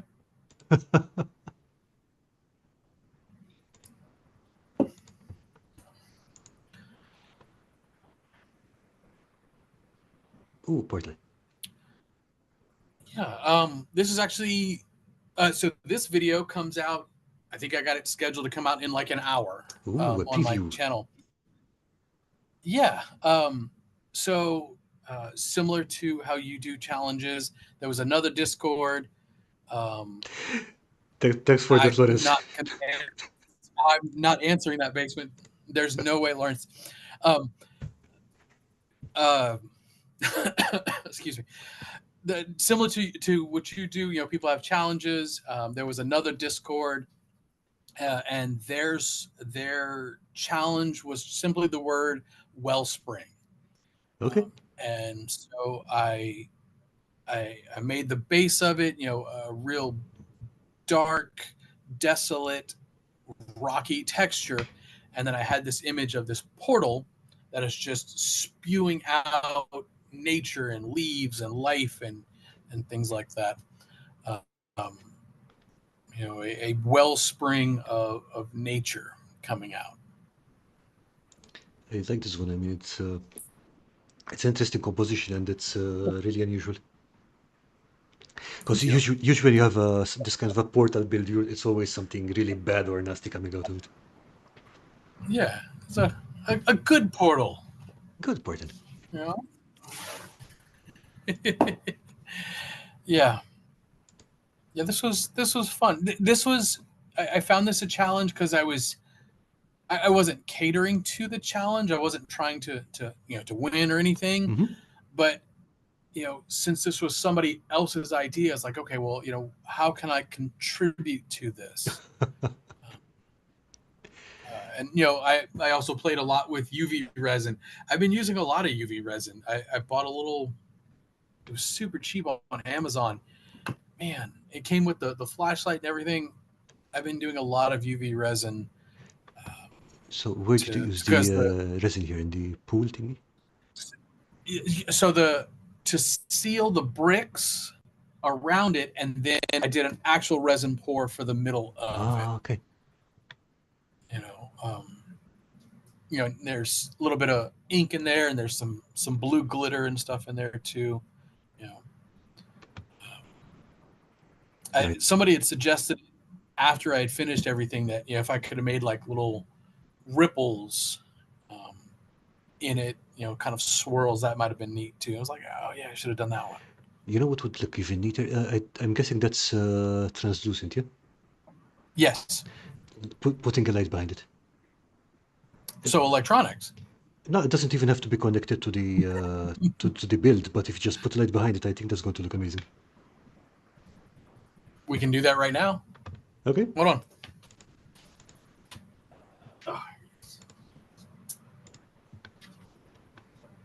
So this is him, and all I have at hand is a black light, though. Yeah, I think that could work. Possibly put in a diffuser, like even just a thin sheet of paper. Yeah. But yeah. Yeah. Lovely build. I should probably get a real flashlight out here because in case the power goes out. Yeah, that would be a good idea. I'll have to remember that for later.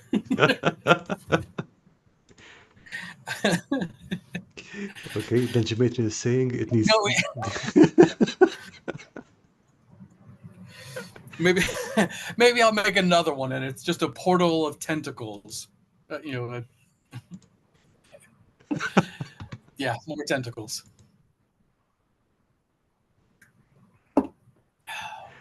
Okay, this is your Gundam build from your recent video? Oh yeah, this was great. My friend, and the story's in the video, but a friend of mine, they just had their first child, and they were trying to clean out and make room for the baby and all the baby stuff. And he comes to me and he says, "Hey, I've got this Gundam." I said, "Great." He says, "Do you want it?" I said, "Sure." I said, "You know I'm not going to finish building this, right?" He said, "Yeah." I said, "Okay." I said, I'm probably going to destroy it, right?" He said, "Yeah, I know." So yeah, I immediately when I because he had it about half finished, and I pulled it out and I was like, oh, I didn't want, I had no desire to finish the build, but he had enough to there where it was like, oh, that's, you can tell it's a Gundam, it's it's something, and I immediately had the idea of it being deceased, and I had the idea of these large, almost like columns of stone coming up that have formed a little pool and that's where he crashed and landed, and that's where his life ended. Um, I think the neat part about this one is the texture of the stone. Hmm. I cut some foam, and then I just took spray paint and just heavily coated it, and that spray paint ate all of that foam. So I did not texture this in any way except for spray paint. Yeah, I mean it's a very good way of texturing it. It's just very difficult to control, but when you can pull it off, it looks great. Yeah, yeah. So and I also found, because I ended up with two different brands of XPS foam, Hmm. and the spray paint affected them differently. Like the ones in the back were the blue kind, and then the other one was this kind of a gray foam. I don't remember what brand they were, but the ones in the front did not have the bubbles as much. It more just kind of warped it and not Okay, really ate the foam. so it's definitely So I was worth like, all right, that's different foams, testing out oh yeah, different. All right. yep. I don't think I've ever tried to intentionally melt foam with spray paint, but I have used some. I think it was from N-scale terrain, but basically what it was doing was to create this rocky texture. It was pouring some, I believe it was either super glue or what I used was small amounts of polystyrene cement, and that also creates a slightly more controlled Hmm. melt in the same way. But again, if you're going for large surfaces, spray paint is much more efficient. Exactly. Yeah. Yeah, but So yeah, you use I love this. contact cement? Polystyrene cement, not contact cement. It's the glue Okay. they use for plastic miniatures. Uh, Oh, okay. eith- Either that or super glue will usually melt polystyrene, and what you're left with is a very hard, rough surface. Yeah. Except super glue is expensive. I mean, it depends on where you get it from, I I don't think I'm guess. gonna pour that all over terrain. Yeah, I mean, it depends where you get it from, but yeah, it's not the absolute cheapest. Plus, it smells really bad. Yes. And this is my PSA warning: when you do stuff like this, wear a mask. Or, or Like open the that is literally windows. chemicals eating Yep. chemicals. Yeah. Do it outside, ideally. Yes. Definitely. And if you see the pink unicorn, do not engage. Just go back inside. Yeah. And I recall Yep. from the video, you also had a lot of pouring, plugging leaks, pouring, plugging leaks. You were testing it with water, yeah, if I'm not mistaken. Yeah. I did. Because with it, when I put it all together, I couldn't really see all the cracks because the foam had eaten it so much. So again, Ah, I was going in with UV resin. I'd put a little drop and I put the flashlight on it, um, and then I kept filling it with water and going, okay, where are the cracks? And it really did take a while, but it worked. And the only bad part about testing with water is you got to get it completely dry before you actually put the resin in. But I put it outside for 10 minutes, and yeah. Louisiana heat got rid of it. Like I said, like we said earlier, it's the right time of year to do that kind of thing. Yeah, Okay. Bea Geek is saying she's used acetone to melt a bit of foam here and there. That's what I was looking for. Acetone. Yeah. gotcha.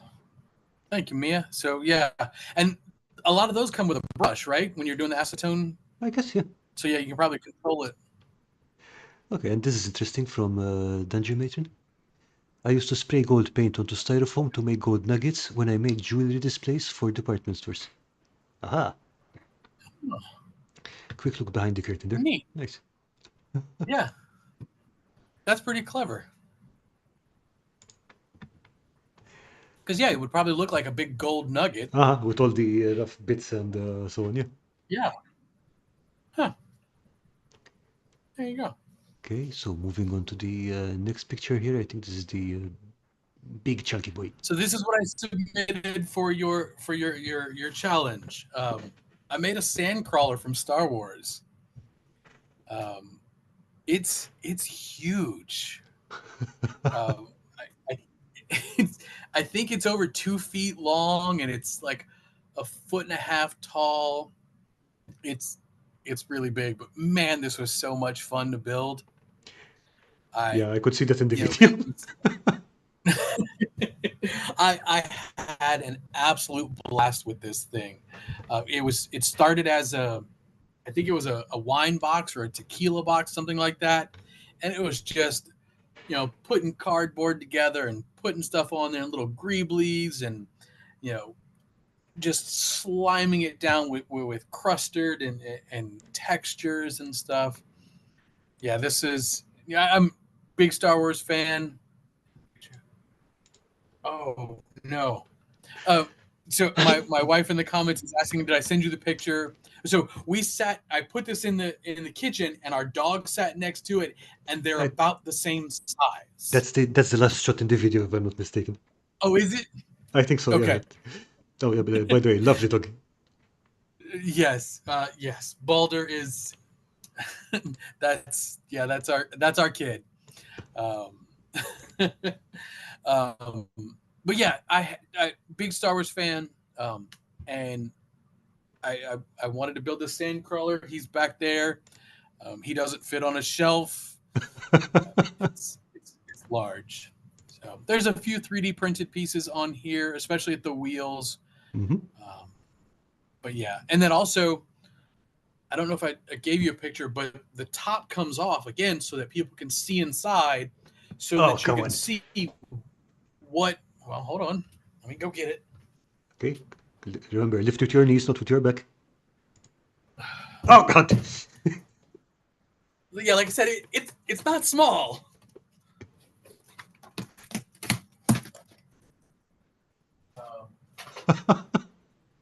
So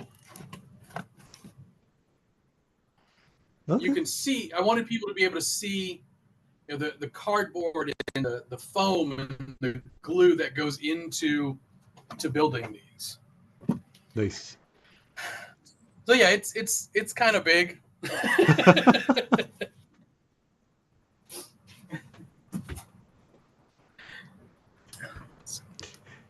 Okay, I'm pretty sure But yeah, that was my big. pretty Go sure ahead. someone somewhere is going like, I should build me one large enough to go in, to ride around in. And I built. So I found online, because Star Wars nerds. Um, there's the blueprints of a sand crawler, so that is to scale for a regular D&D sized or Legion sized miniature. That's accurate to scale. Oh, okay. Yeah. So if I ever sit down and play, I think it's Star Wars Legion. We're like, hey, this is my vehicle. It's all the points, but this is the one. This is the only thing I'm bringing to the table. It's probably the only thing that will fit on the table. Right? Yeah. Yeah, we need to take that quarter of the table, but it's occupied. Yeah. I'll just put this over here somewhere. Yeah. Okay, so no, come on, Lisa, you're asking too much now. Nope, no Oop. blaster works. No, it doesn't have blaster marks. It's so fast. It avoided them all. Maybe after you've played with it for a while, maybe, and then you just add a few blaster marks on there. Yeah. Okay, so No. And go ahead. no, go ahead. As big as a Star Wars fan as I am, this is the only Star Wars thing that I've built. I don't know. I try and keep them, the Star Wars and all the hobbies, the terrain stuff separate. But this is the one thing that I built that's Star Wars and terrain, and it'll probably be the only thing that I built. Yeah, that's fair enough. I mean, like, Yeah. thinking about it, for example, I enjoy uh, sci-fi quite a lot, but I don't enjoy making sci-fi builds quite as much, which is That's fair. possibly a weird thing, but that's the way it is. Yeah. Yeah, I mean, from what I've seen, you seem to enjoy making fantasy builds more as well.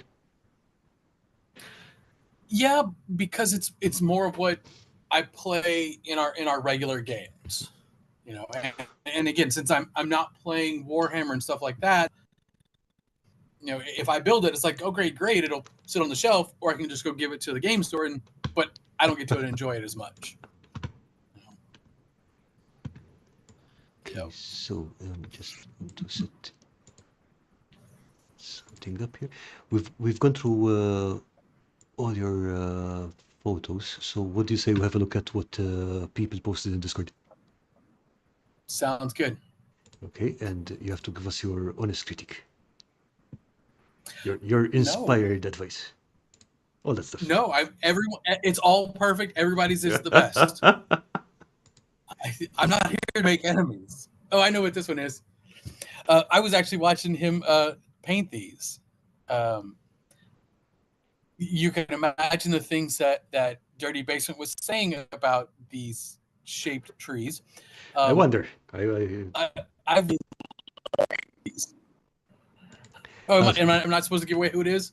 no, it's the database metering. I was just going to say, but I can also imagine what he Yeah. was saying about it. Uh-huh. um, yeah, I was watching him paint these up. These are really neat. I really like the the the bubble aspect to it. I think that adds a lot to these.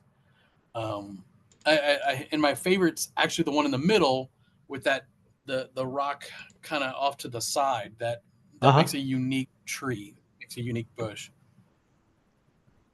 Okay, Lawrence, So I don't remember if the video for these is out yet, but I'm pretty sure that anyone who is interested can find them on your channel. Yeah, exactly. Everyone was thinking it, but no one said that, Lawrence.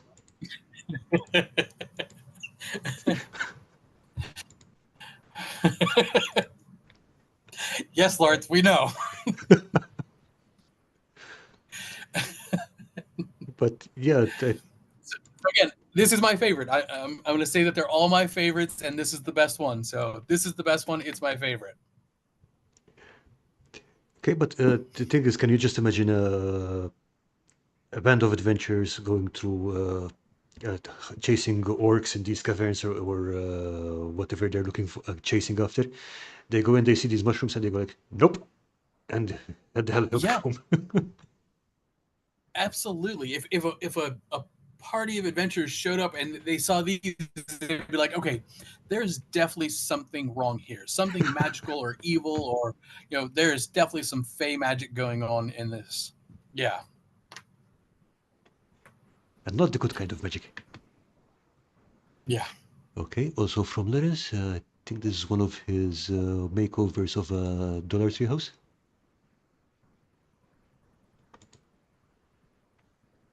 Mm.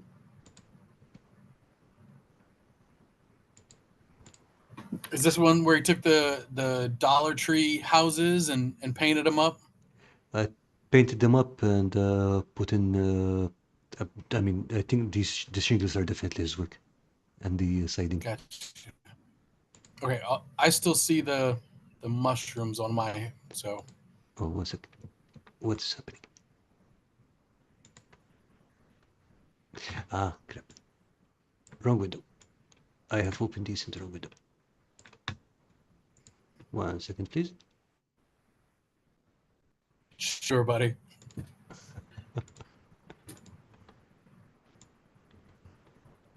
There we go.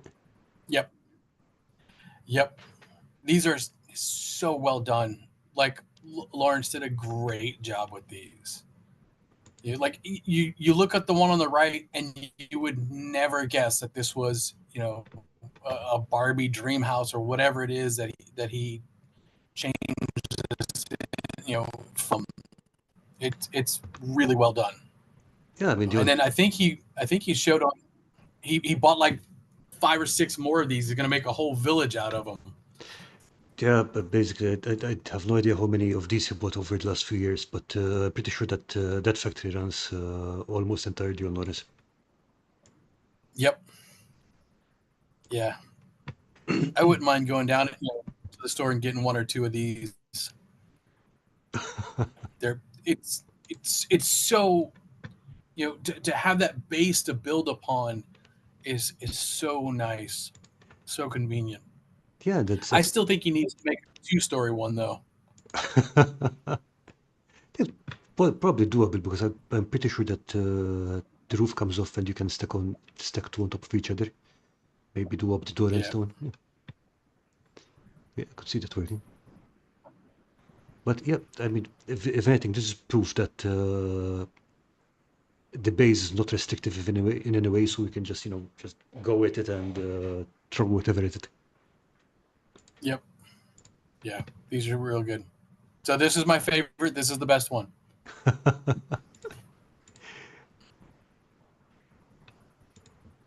Okay, one sec. Where did I put the other window? 16 more. And I'm sure you can stop anytime you like, right, Flores? No, but joking apart, it is fantastic work. Yeah. Okay, next up we have Earthman Brick. And this opened up in the wrong window again. Here we go. Oh, I Okay. don't think I saw this one.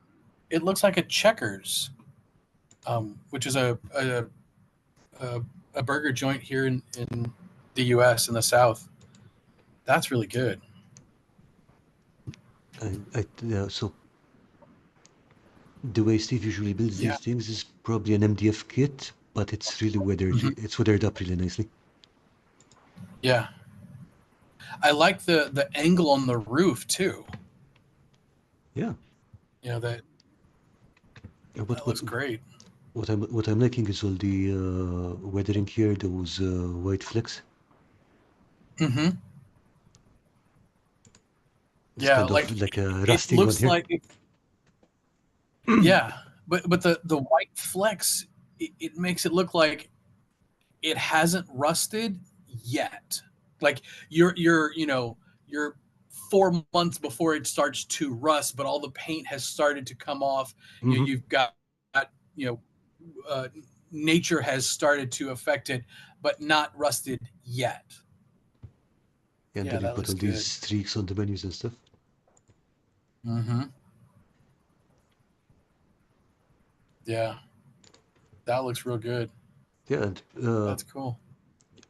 I never really thought much about MDF kits until I started seeing what Steve does with them. So this is from Earthman Brick. I'm sure we'll be seeing uh, Mm-hmm. more of this on his channel shortly. But yeah, splendid work. Yep. Actually, Earthman Brick and I are doing a thing together. Okay. So we're doing a collaboration, and what we did is we gave ourselves limitations on the materials that had to be included in the build. All right. So I think it was like tops to bottles or spray cans, cardboard tubes. Okay. I don't remember what the other ones were, but the it was just limiting. You had to include these things in them. Um, and that so I think that's not until August sometime. Okay. But So they we're going to do that together. definitely looking forward to that. Yeah. So let's see. Okay, Helionic saying I immediately thought of the map in Overwatch, Route 66. I have to admit I have never played Overwatch and I have no idea what that is. Oh, that was my game for the longest time. All right. I played a lot of Overwatch. Yeah. Um, yeah. Actually, that was one of the things my wife and I did together. Was playing Overwatch. All right. Yeah. Loosely collected. Yeah. That's right. The white it looks like oxidation.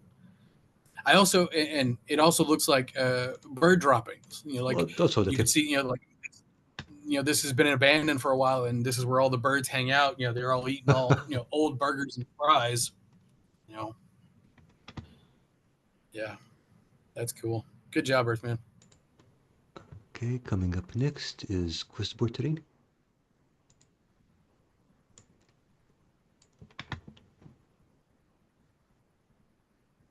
It would help if they I like opened the the legs. right window, but it's coming up. There we go. Oh, Oh, got a full forest scene coming up here. okay. There's a lot going on in there. Yeah, I think the main feature is this guy over here, which I'm going to see in the next Yeah. photo. Okay.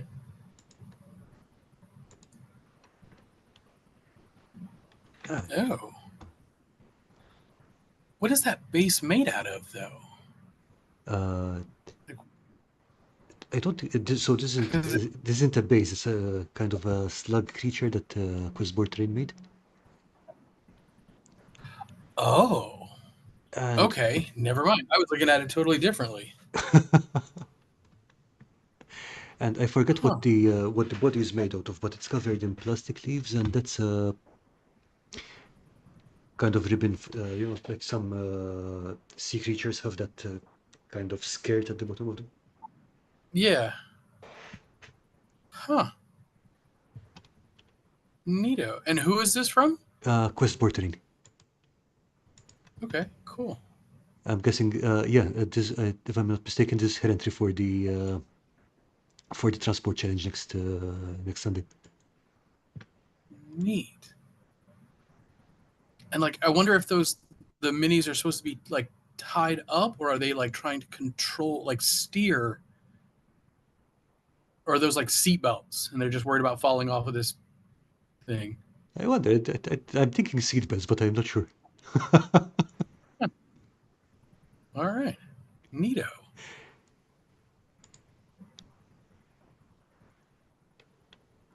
Yeah, I like that.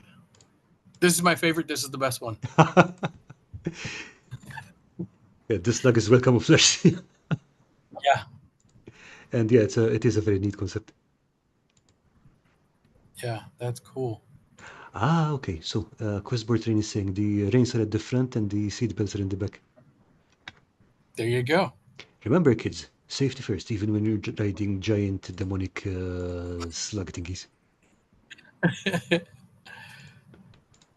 Questboard, do you have a video for this one coming out? Okay, I don't know if you follow questboard train on YouTube, but basically with every build she does these she narrates these stories as she's building, so it's definitely always worth watching. Yeah, I'm pretty sure I do, and if not, I feel bad, and I'm going to do it as soon as we're done here.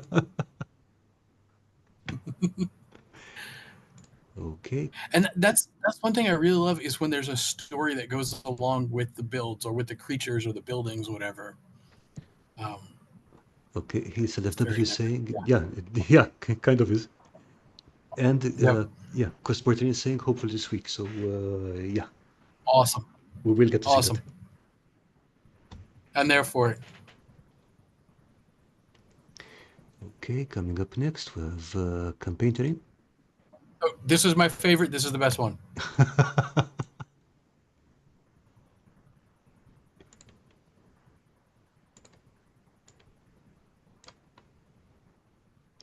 Right, the Right. boats, teleports and so on. Yeah. And I'm pretty sure that Like, all of these can be taken apart and it could be reassembled into a city scene or whatever. yeah. Like this is so playable. Like, you could, you could imagine that a DM would pull this out. Oh yeah, they're all movable. Nice. A DM could pull this out and have an entire battle happen on this thing. And since it's all different pieces, they could easily just go, the battle continues down the city and use all these pieces to build a completely different play set, Yeah, exactly. not play different This thing to different play area on. kind Yeah, of thing. Yeah. right. I really like the square boat too. I was just telling Cross last time that I see a lot of those close to where I work because my office is close to a marina, Mhm. and it's full of those little boats like that. Yeah, little pontoon boat. Kind of thing. Yeah. Yep. Here we do a lot of crawfishing down here in Louisiana, and they have boats that are that square shape like that for crawfishing. That's what it reminded me of. Nice. This was my favorite. This is the best one. Okay, now we have this one also for cross. That's great. If I'm Absolutely. See, he was smart. He put a light in his. if I'm not mistaken, that was a cross. Correct me if I'm wrong, but I think that was a Skylanders base. Yeah. It's from this kind of game they had. Yeah, those make great minis. Like when you need a monster or something, those are. I've bought a few of those, and just put like a black wash on them, and they're really good minis for weird monsters. Yeah. Yep, this one's cool. Okay. We have it's also a pretty large piece. Yep, I do like the big stone in the background. It Yeah. really adds a lot of dimension to the It piece. definitely frames everything. Mm-hmm. Yeah. This is my favorite. This is the best one. And it's like the vines are really good too. Yeah, I'm pretty sure that Campaign Terrain does have a video of this on his channel. Pretty sure. And yeah. Fabulous. Okay, coming up next. Oh. Lawrence again. Okay. Baby Pete.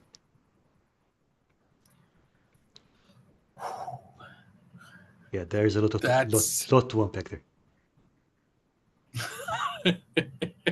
You didn't tell me you didn't have to tell me who it was from. You could figure it out pretty quickly. Lawrence has a style all his own. Yeah, that's weird, man. And these are the maggots I was talking about earlier. Oh, this was my favorite. This is the best one. That's weird. It looks great, but man, that's creepy looking. Yeah, I'm pretty sure that was the intention. Yeah. Don't worry, Lawrence, we love you just the way you are. Yep. Cool. Ooh. Oh, that one's great. So let's see. Left a message here saying, "This I was working on during this stream. The wash is wet." Yeah, you can see the stream in the background. Oh, this is lovely. Yeah.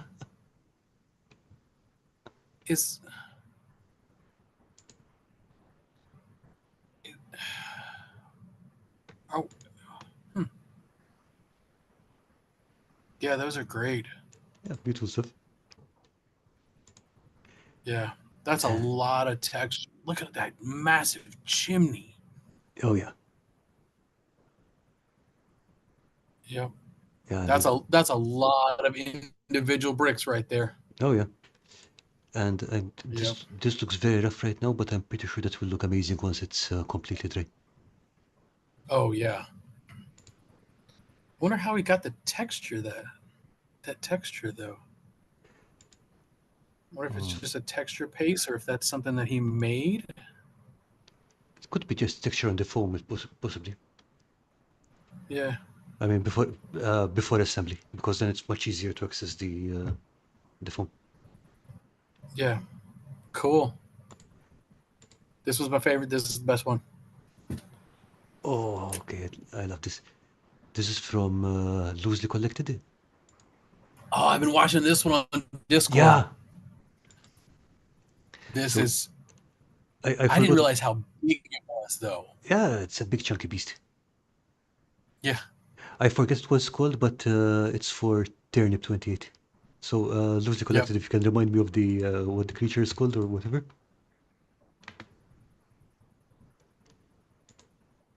That's gonna look so gnarly. Oh yeah, absolutely. Yeah. And this started out from a toy elephant, if I'm not mistaken, just built up over and over with loads of layers. Yeah, and that you like the spine, the ridge of the spine stick, like kind of sticking out. Uh-huh. You know, Okay. yeah. Lawrence is saying that the texture is homemade texture paste. Okay. Okay, cool. Oh man, Oh, that's neat. Like right underneath the eyes, the right there. Yeah. yeah, and there's a lot of texture that's going to be going on around here. Mhm. And then I wonder if that thing right in the middle is that another eye that they're gonna have, the kind of purple bluish part in the middle on the forehead. This one, I would guess so. That'd be cool if that was another eye. And the tusks are massive. Yeah, Okay. I'm excited to see how this all turns out. Cool. Lewis Collect is saying, hold on, I can send you a picture next to it to a human-sized troops for scale. Yes, please do that. Absolutely. Cool. And where were we? Yeah, that's And nice.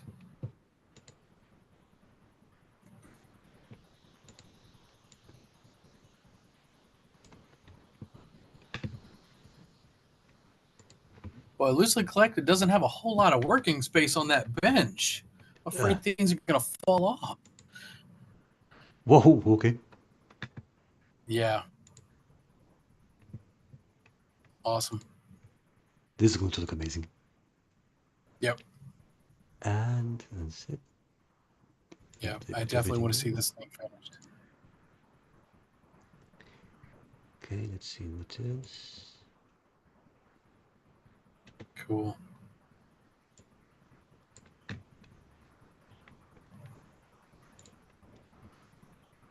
Okay. And now I'm looking at all the neat stuff in the background too. So Yeah, he's got a lovely collection of posters, if I recall correctly, and equipment. yep.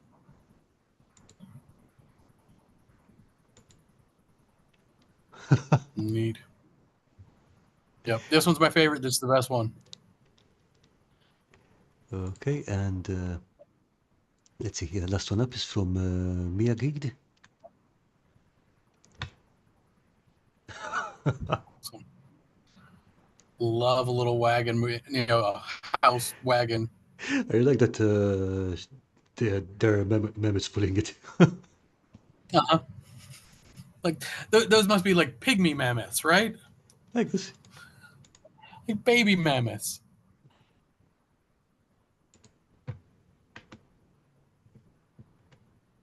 The shingles look like the EVA foam.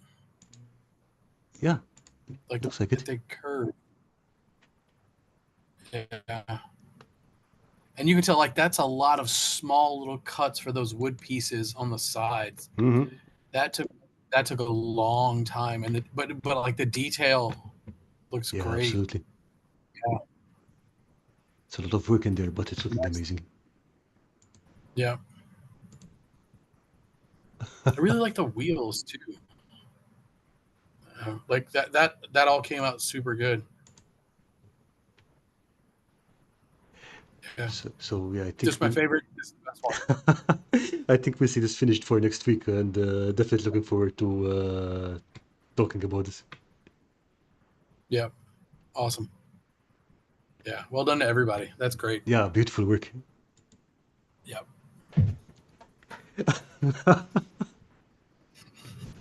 Lovely stuff. Indeed. So Cool. Jeff, I Yes, sir. think we're about to wrap up very soon for today. Thank you so much for being here and for the talk. It was massive fun.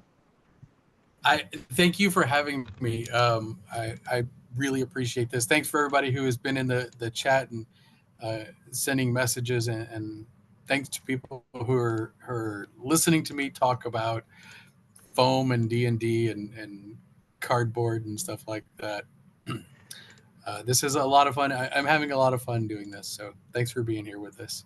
Yeah, hopefully we can have you on again sometime because it's been a pleasure talking to you.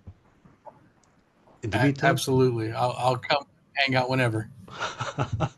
In the meantime, I dropped a link to your channel in the chat, so everyone go say hello. And you mentioned you had a video coming out later today. Yeah, I think I have it scheduled for 3 o'clock if I remember right. So that should Yeah. be very soon. So yeah, we shall look forward to that one. And remember to put up the poll for the turtle name. Yes, got to name the turtle.